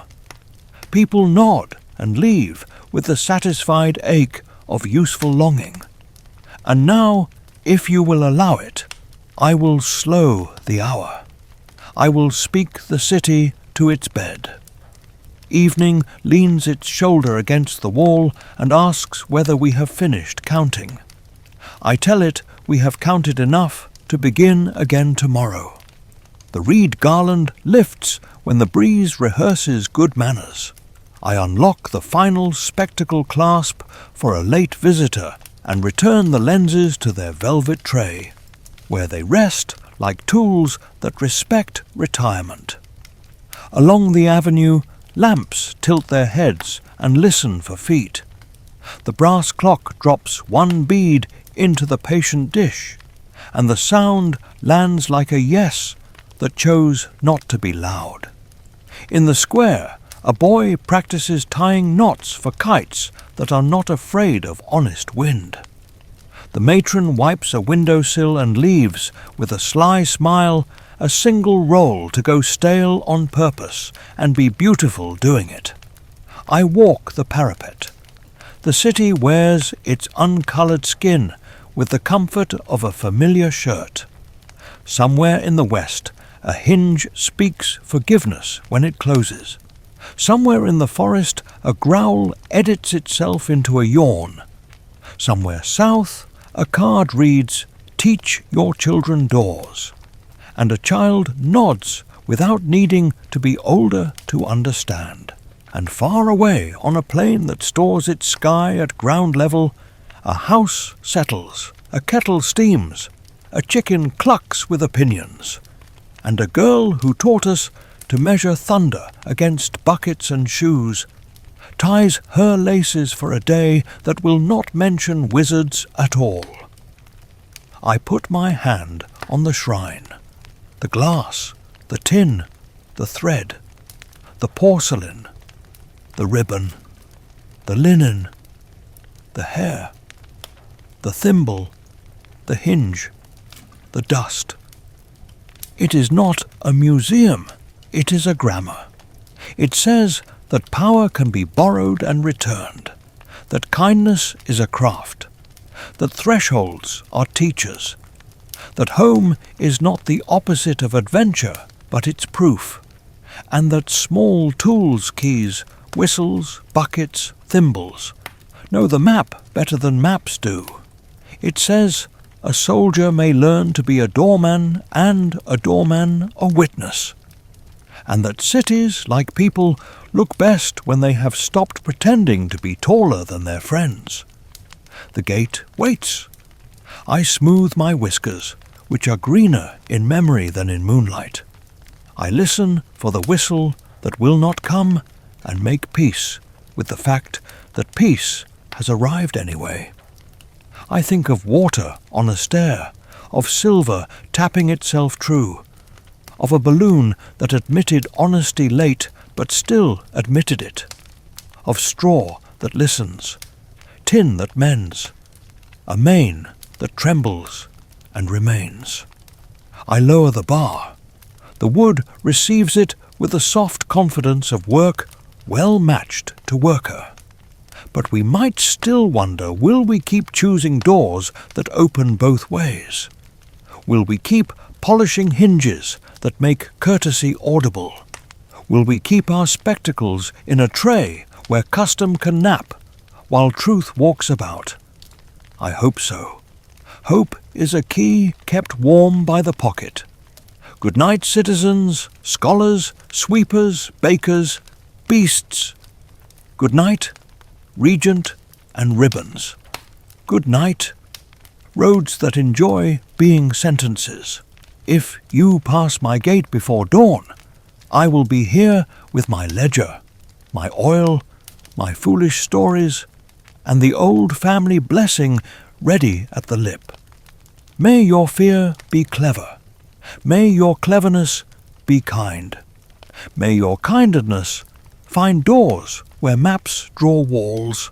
And if, in the hush between two beads of the clock, you hear a small voice ask whether ordinary is enough, lean close. Tell it yes.